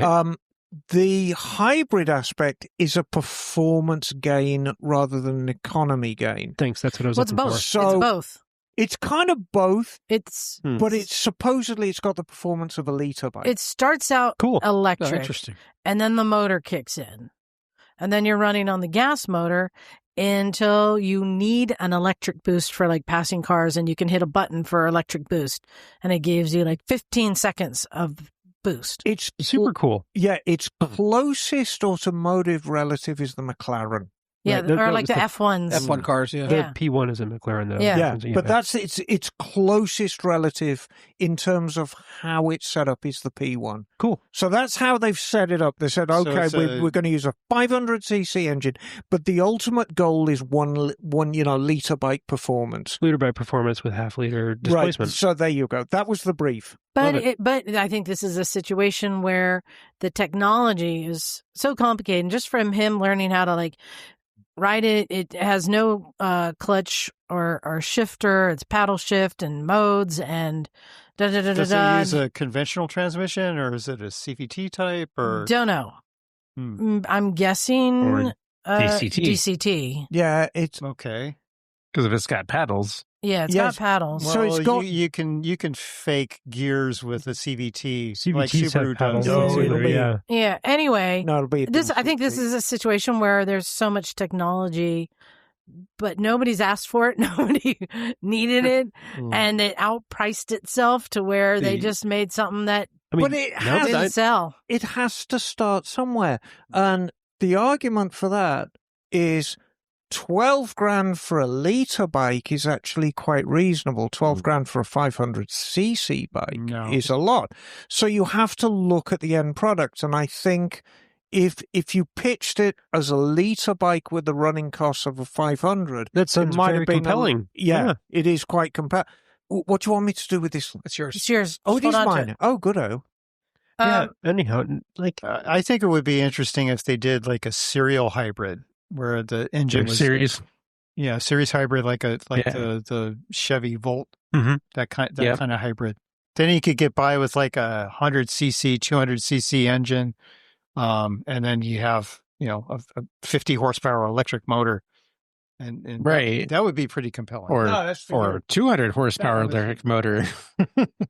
Exactly. And I like that because a series hybrid well, first of all, you have the torque and the performance of an electric for the drivetrain, but you have the range of a gas power because you can tune that very small internal combustion engine to run at whatever RPM that needs to run to charge produce electricity for the battery. Yeah, to and keep then that you going. could do like Mazda did and use a rotary.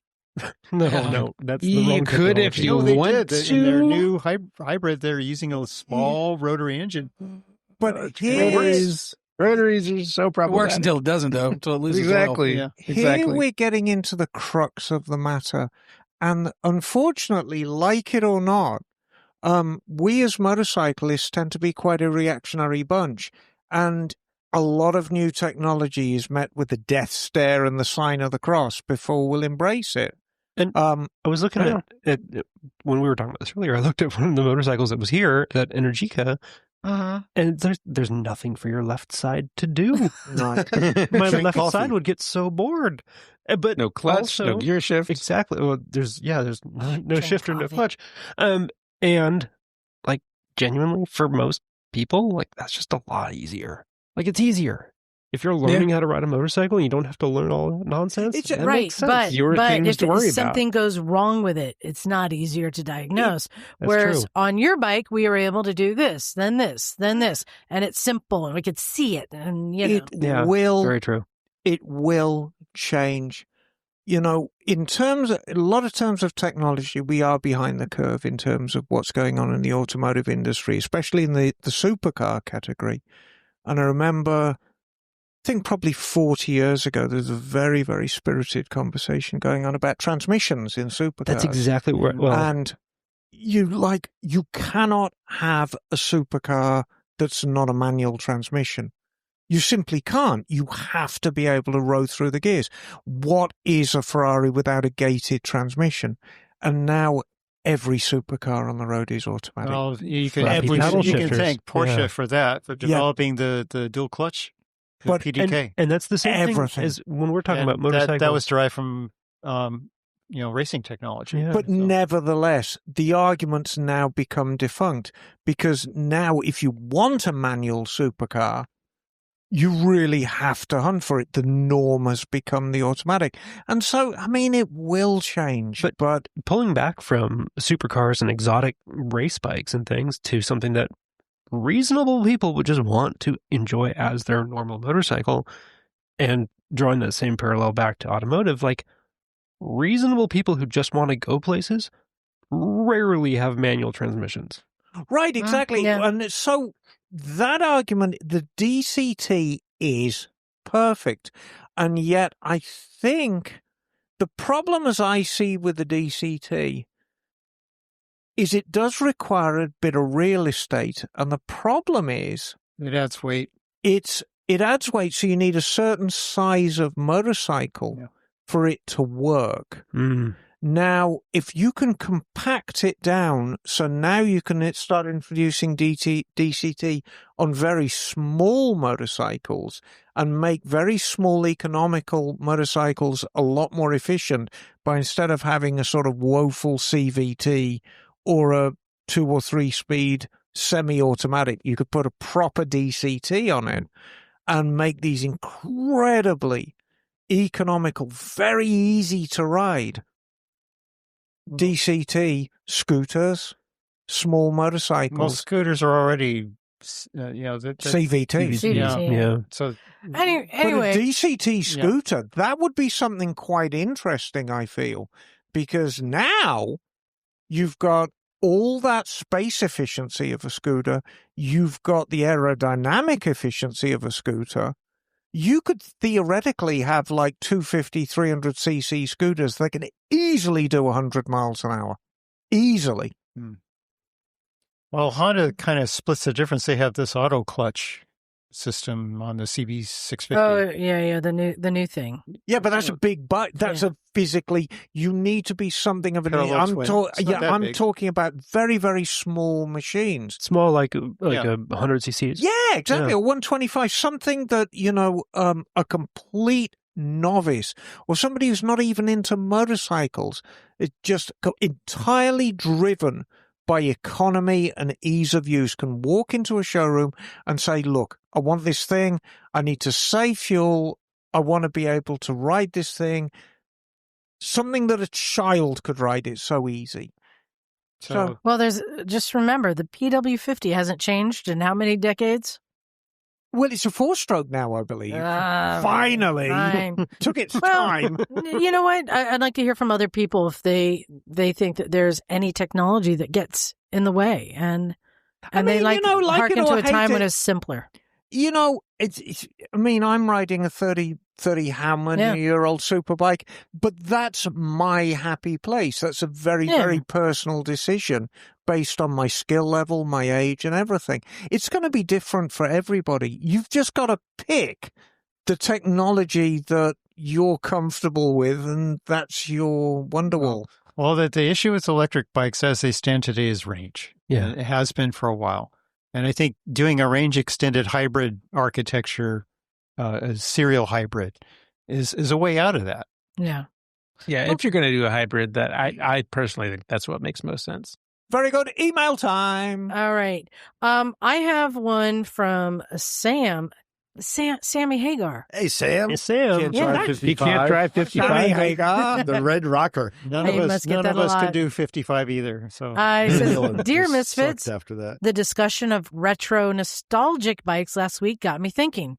I've heard it said about music that it's the newest, most modern, practically futuristic sounding music that ends up sounding the most dated the most quickly. Yep. I wonder if this applies in bike design too. A lot of bikes these days look like angry futuristic robots. It's hard to imagine that these spaceship-looking bikes are going to age very well. If anything, I think it won't be long before these designs evoke nostalgia for the late teens and 20s. You know, the good old days when COVID-19 was in there and AI couldn't kill us yet. There's value in that, I think, Sam. Yeah. This got me thinking about timeless designs versus dated designs. Timeless designs work across eras and seem to get better with age. Dated designs are completely products of their time. I came up with a graph that definitely won't translate well to a podcast, but I thought you might find it interesting. Left to right is a scale from old to futuristic looking bikes. The other axis running top to bottom is timeless to dated. I picked out a few bikes that I thought were decent examples of each spot on the graph. You'll notice that in the middle is a second-gen KLR. Does it look old? Not exactly. No. Nope.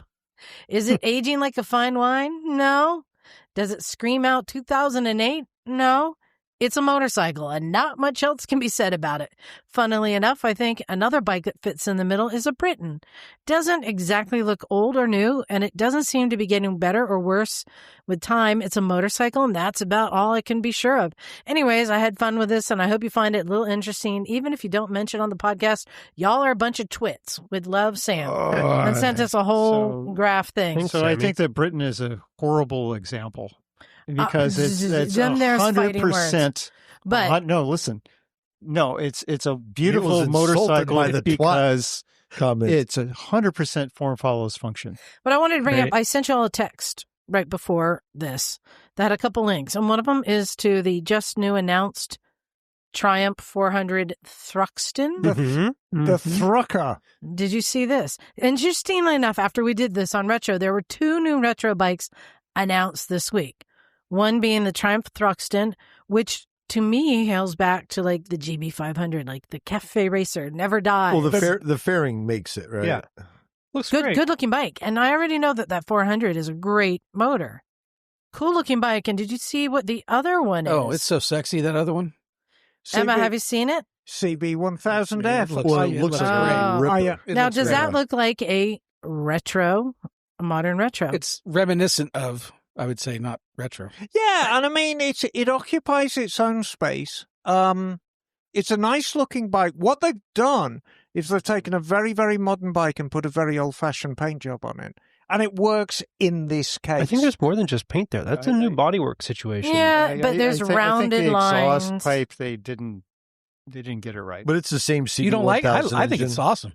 Yeah, but it's not It's much better looking than a Z900. And I agree with that. Oh, you think so? Oh, yeah. I agree Really? with that. Yeah. I'll tell you what I like about the Triumph is that fairing, which is a vintage-looking fairing, but with a really modern edge. So I'm wondering how this would fall on his graph. Is this something that will be dated or timeless? Yeah, I was listening to that conversation, and I was trying to think of like how my own weird-looking vit peeling would fit into this whole thing. Oh, yeah, this one. And it's not retro really at all. It's just a designy weirdness bike. It's retro futurist. But it's of its time, though. Nordic. Yes. It will look dated in the future. Liza absolutely loves the GPZs from the early 80s. Love them. And to me, that is a perfect example of a design that has aged like milk. They're great-looking bikes, but they're of their time. That swoopy Batmobile styling is of its time. It really is. And I think it lived its time. All right. Well, Bagel, you have one there called Quick Question. I do. Let me find it here. Oh, come on. Are these the ones that are never quick? And this is India. Hang on. No, I sent him a couple, so It moved on me. Okay, here it is. This is from Six Bike Garage. Yep. Oh, yeah. And Which we've determined has, 9 bikes now? I thought it was at more. least. Yeah. He says, just got to the part in last week's episode where Miss Emma was reading the email from Joel about putting the 300cc big bore kit in the KLX 250. Oh, yes, that's right. Poor Joel. Yeah, it was stated that there was an error in assembly that led to oil consumption and a gouged cylinder. To quote, I'd installed it with the ring end between the piston and the cylinder. I'm trying to understand what that means so I never make that mistake, but having a hard time wrapping my head around it. Does that mean the ring end wasn't in the groove on the piston? That's exactly what it means. If so, how did it ever go together? How does it go in the piston? Even if you could get it to fit, it doesn't seem possible that it would run. If possible, can you please elaborate on what went wrong?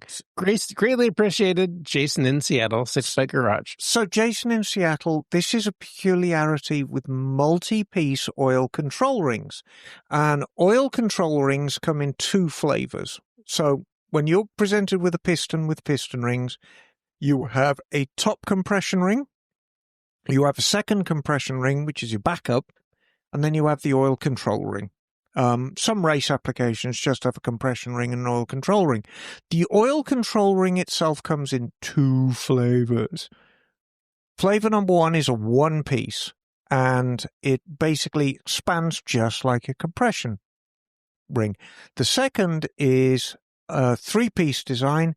You have a top, bottom, and spring expander in the middle. And the rings are so thin on them, you can bend them extremely easily. And I think what our friend Joel did is when he was fitting the piston, he wasn't being quite diligent about making sure that the rings fitted in the taper at the bottom of the cylinder, and either the top or the bottom piston ring on the oil control ring just kind of bent down enough. And yes, you can fit it to the piston, and yes, it will gouge a line, and yes, it will run because the compression piston ring is still in place. But man, it's going to consume huge quantities of oil. Could it be that the ring was installed upside down? Because aren't some of them like there's like a certain way they're supposed to fit in? Yeah, like no, and I mean you can. almost? Whenever you look at piston rings, you always look for writing, and writing should always face up. Some don't have writing. No writing, you can put them on whichever way you want. However, that's not what I think he did. I think he displaced the ring as he was fitting the barrel. Joel, tell us what you did, darling. But I think it's a peculiarity of multi-piece oil control rings, and we've all done it. You know. And it's usually a byproduct of doing it in tight space. Liza is indicating she wants me to move on. Yes. Tra-la-la. Next email. Okay, this is from George. Hey, George. Jorge. Yeah. Hi, Judge. So he has a bit of a request. He asks, have you guys ever thought of having Scooter Tramp Scottie or Panhead Billy on your show? And Those are great names. I don't Yeah, I know know. who these That's people are, but they're rad. Yeah, we totally should. rad. I don't know them. I think Scottie is easy to get a hold of, but the other guy might not be around anymore. Interesting characters regardless of what you think about their choices or lifestyle. So I looked them up. Oh, I yeah. do know who they are. Okay. One of them was just at Sturgis, in fact. These are these both guys who are nomadic who live on their bikes. Yeah, he says here they literally live on their motorcycle. And the one, I forget which one it was, but he goes from like to event, just working at the events. He's like a carny for motorcycle rallies. Oh, cool. Like the guy that puts up the wall of death. Yeah. He'll go to different rallies and just bum jobs and keep moving on. And so these are two guys, they set themselves apart in that, what was the second one's name? Panhead Billy. Panhead Billy is riding an old panhead. And this is the one that's not ever been cleaned. You know, it's got like different tinges of rust and yellow, and it has probably something furry strapped on one side and maybe some antlers strapped on another. Like, I think you know, I like those kind of guys who've got all the things There's a hatchet, strapped on. yeah. There might You know be a the- beer can somewhere. You know the age of the bike by the layers of grease on it. But you know these kind of guys who they've just modified and fixed from whatever they had around and strapped on what they found on the side of the road, and it's got a look. Well, Well, it sounds like Danger Danimal a little No, bit. you know what it sounds like? Remember from Raising Arizona? Oh, God. That guy was just yeah.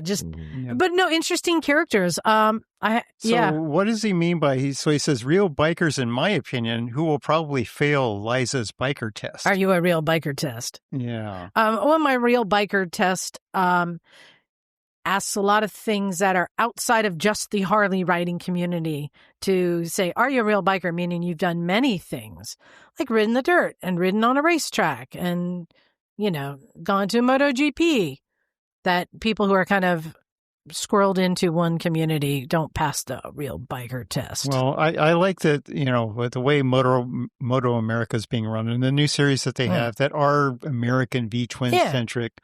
It's definitely re-energized it, I think, for a lot of But yeah, people. they look like real characters. I'll look into them. Thank you for the suggestion.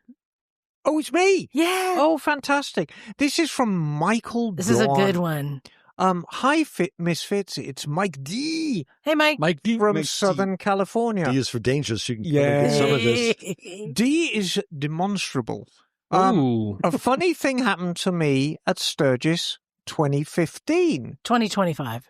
Yeah, it says 2015, but 2025. On the way to the Now- Coliseum. And I know why there's 15 here. Now, before the anti-HD groans start, let me say that I own a beautiful 2015 FLHR There you go. Road King, Oh, as yeah. well as a 2014 Bonneville, my daily rider. Nice.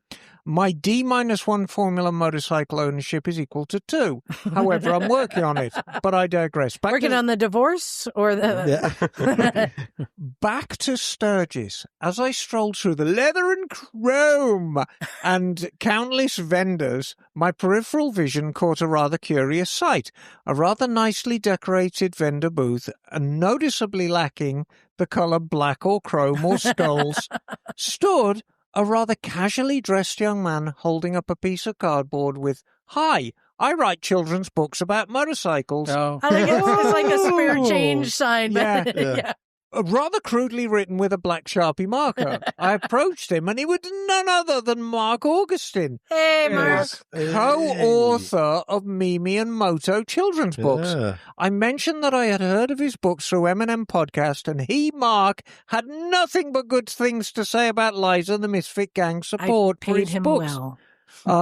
Yeah, and I was an early adopter as well. Do you know my name appears in Mimi and Moto? Oh, really? The first one, Yes. as on the back cover. Yeah, you got a copy, didn't you, Bagel? I believe I did, yes. Yeah, there we go. Needless to say, I purchased their latest book, Mimi and Moto's Magical Meteors, which I plan to read to my grandkids every chance I get. I'm mightily bored they will be as well, I'm sure. By the way, the riding to and from South Dakota took me through 9 states, Oh. clocking in 3,633 miles. Nice. Absolutely incredible sights. And the people you meet, especially at gas stations, were also incredible. Anyway, all that to say, there's some misfits talk going on in Sturgis.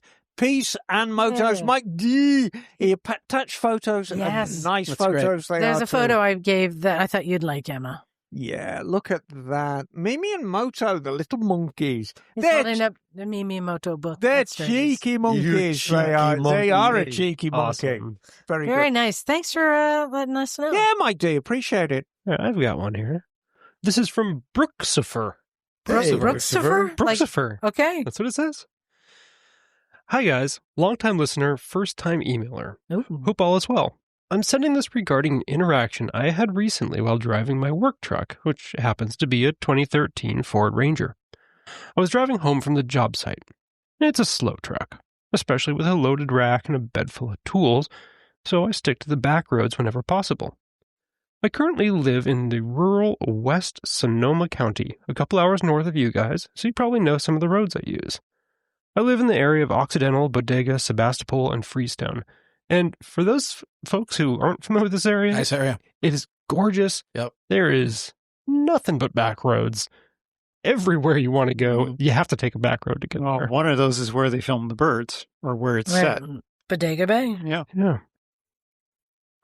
I'm interested to get your opinion on an interaction I had recently. I was driving home on a mostly one-lane paved back road, and that's like a weird sentence to read, but that's how the roads are. They're Yeah. mostly one lane and mostly paved. When a dude on a moto came up super hot behind me on a dual sport and was uncomfortably close for a few turns. When I saw a clear straight stretch with no oncoming traffic, I signaled right and slowed onto the shoulder and waved him by. He passed, but didn't seem happy with the situation. I posted this on Reddit's r/motorcycles, which is a toxic place, I know. Yeah. And it really is. As to how I should have properly handled this situation, the responses varied so wildly between me doing the correct and kind action, to me endangering the rider, to me actually being liable if the rider had been injured by me waving him past. And here's a link to his Reddit post. I'm just hoping to get some perspective. When is it time to just drive forward in a straight line or to pull aside and let faster drivers pass? And what is the safest and most respectful way to do so? Cheers, Misfits, and keep up the good work. Well, I think you Kisses have to and take hugs. care of yourself first. You know, Well- if there's no shoulder to pull off on and you can't do it safely, then you shouldn't. You know, the guy can wait. I would like to approach this from the perspective of the biker, because I think all of us here have ridden in the Santa Cruz Mountains on one lane, twisty roads, and gotten caught behind a car.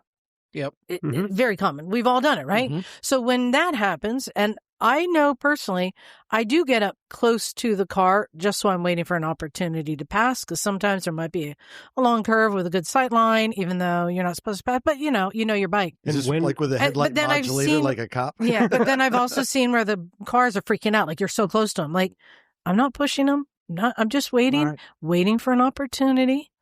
And then when those cars, if they do see a turnout and pull over, I give them a wave. I appreciate it. I'm not expecting them to do anything other than if there is a safe opportunity to pull over. And also by riding up close to them, they know that I'm waiting to pass.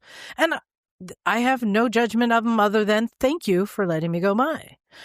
What experience do you guys have with that same Pretty situation? similar. So that's my typical experience, but I'll share one that I had a while back where I was riding down Highway 9, and there were two bicyclists in front of me, and they were carrying like a fanny pack between them, Oh, fascinating. What? riding alongside each What? other. And I was, Oh, you know, my I God. had Betty Lou on the back with the bike. Says, what is this clown doing?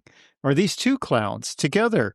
And they're taking the whole lane. They refused to allow any room to get by them or any allowance at all. They were deliberately taking the whole lane. And to me, Wow. it's like, you know, I finally got by and said, you know, thumbs down. Oh, Yeah. thumbs Oh, down. that's harsh. Oh. Ooh, Yeah, Neal. That's as harsh as I get. I don't do the upraised center digit. I Okay. give them the thumbs down. Can I just weigh in on that? Because I think, who wrote that email? Brooksifer. Brooksifer did everything exactly right except for one thing. And I think Turn I might signal. be thinking of the same thing. What? You never, ever signal to other road users. The only thing he did wrong, and this is, as the only commercial driver here, I think I've got some chops. You do not signal to other road users your intent, because that makes you absolutely liable. If you signal to somebody, don't tell them what to because you do. waved. Oh, you're not saying Oh. You're not saying don't put the turn signal on. You're saying don't. No, exactly. I'm saying don't wave them on. Right. Don't encourage them to stop. Don't encourage them to wave on. You did exactly the right thing, Brooksifer. You found a space to pull over. You put your turn signal on, and you moved over. And that's it. And that's the extent of you being safe. Whenever anybody waves me on or something like that, I ignore it and for my own evaluation. Totally. Yeah. And that's what he might have been. Especially Passing, because that's not his decision to make. It depends on the It's bike's right. ability and. But you did exactly the right thing. You found a safe place to pull over. You used your signal and you pulled over, and that's it. And that's don't signal. Don't indicate to other road users. I've got to be careful how I. So the other side of that is regardless of what somebody does, what gesture they give, don't interact with them. You don't make any judgment about that. No, you make your own judgment about whether it's safe to pass or not. That's a good point, Bagel. Yeah. Well, this brings up a lot of thoughts for me because there are. Well, first thought is that if you have somebody behind you that you want to let them by, that's what turnouts are for. They're all over mountain roads. No one ever uses them. But that's exactly why those were designed. You pull in, you let the other traffic go. You don't even have to stop. You just keep rolling. They go by you and you merge back in. Everybody goes on their way. No problem. The problems that I've had are when someone, sees me come up behind them and they're like, "Oh, I got to let this person get by me. Let me slam on my brakes, and then I'll half turn into this driveway as there's a truck coming the other way, and they're waving me by when there's no room for me to pass. Stopped half in the lane. I'm like, Jesus Christ, just go. And don't stop. Don't pull into the gravel and throw gravel up at me because you feel like I have to quickly get by you. I'll find my time to get by you. If there's room. Let me by if there's a turn lane. It doesn't have to be an urgent thing that you have to suddenly panic stop to let me get by you. But it sounds like he did everything exactly right. That's exactly the correct professional way to do it. Yeah. If you wait until there's a safe spot for you to pull over, and just pull over using your turn signal and stay there. I did it in the Jeep last week. I had a car come up behind me and I just waited until there was a turnout. Yeah. Yeah, and that's this far without a mention of the Jeep. I got it. I know. He got his beast from in. I had to get the Jeep. And that's another thing I want to mention too. If you're going to pull over to let someone by, so more points for that. Hold on. But if you're going to pull over to let someone by, put on your turn signal so they know you're pulling over. I can't tell you how many times I've had somebody decide they're going to pull over to let me by, and they just slam on their brakes when I'm right behind them. And with no warning, no turn signal, nothing, just slam on their brakes and then they pull over. Yeah, you touched the nerve, Liza. I know.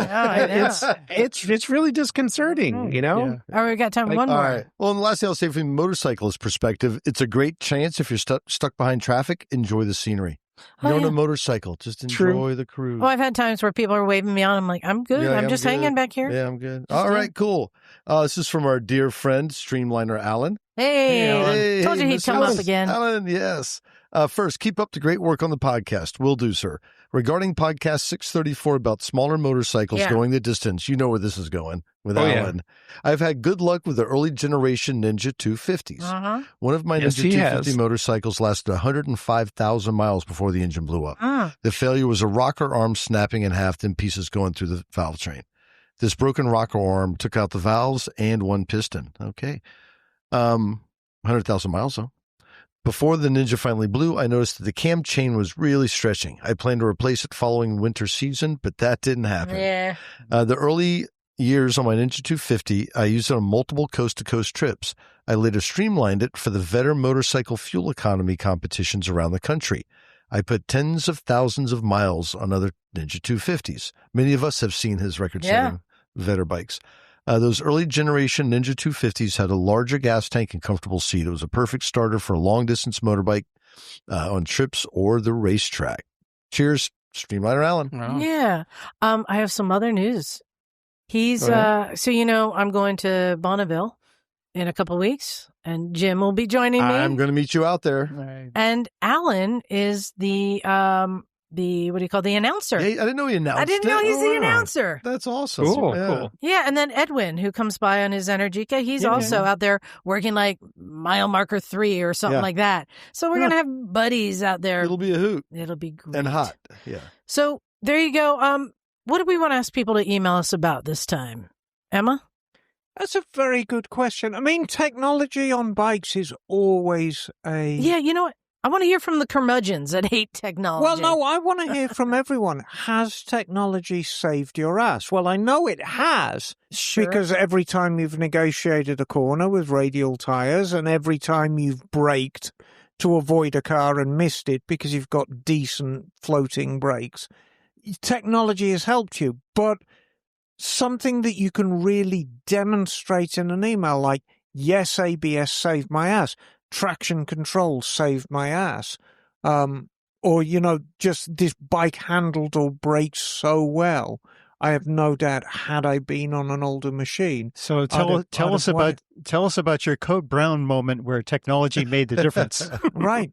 Yeah, sounds good. Well, thank you very much. And I think, we can balance it with a curmudgeon. So, like, look, if a motorcycle hasn't got a kickstart and a candle-powered headlight, and leave oil everywhere. yeah, and leave a Carbide trail of headlight, yeah. oil, it's not worth riding. Yeah, got the calcium carbide arc light. Yeah. Another announcement. Still have T-shirts for sale, but I've sold out of the smalls now. I had some orders I shipped out this week. We're down to we obviously have some large, small extra large, listeners. and 2XL. So if you're interested in one of the cool T-shirts, you can go to motorcyclesandmisfits.com and you can find it there in the shop. My advice for you, get a 2XL and there'll be room for you and your friend. Not for me. Not for me. No, not for you, Johnny. Not for me. So yeah, send us your emails. You can find us at motorcyclesandmisfits@gmail.com. Let us know what you are working on. And I would also like to hear from people who went to Sturgis, I would too. what they think. What's better, Sturgis or Daytona? Ooh. Well, I just want to know if it is a thing there about the deaths and the accidents, if that's something that there's a presence about that, or it's just an accepted norm. Actually, if I could jump in, when Liza and Jim are at Bonneville, Mm-hmm. me and Johnny will be running the show, Yep. and hopefully we'll have some people joining us. Send me an email. What are you working on? What have you got in your garage right now? Is it pissing you off, or is it going like a dream? How flated are you? Yeah, Nice. exactly. Are you inflated, or are you flaccid like an empty balloon? Yeah, I want to know what's on your RAM. Good. Well, and then lastly, this is the thing I saved, the most important thing. Thank you to all of our listeners for sticking with us. If you didn't know, I've uploaded our entire catalog onto YouTube podcasts. The tube of you. Yes, Wow. we are there now. Just another place. Holy One of our cow. listeners said, "Hey, how do I find you on there?" And I didn't even realize that was a thing. It took me like days to upload hundreds of podcasts. And I There are mean, many there hundreds. are- Yeah. of It's podcasts not out there. just podcasts of the shows. I mean, back in the day, we did a ton of stuff. If you've never seen the Sobbing Scooteries, Well, see it. yeah, we watched that. in If the- you've never seen Motorosexual, it's porno, Well, but So that's our YouTube, the video channel, but there's a YouTube podcast channel. We can Right. find Yeah. Moto You can Bandito. find Back in the one or day. the other. Yeah. So check it out. But mostly thanks everyone, especially our Patreon subscribers. You're the best. Of the best. So I think it's time to get out of here. Thanks everyone. This is Liza. Stumpy John. Emma Darling. It's Neal. Scottie. Naked Jim, son. Bagel. And we are out of here. Cool.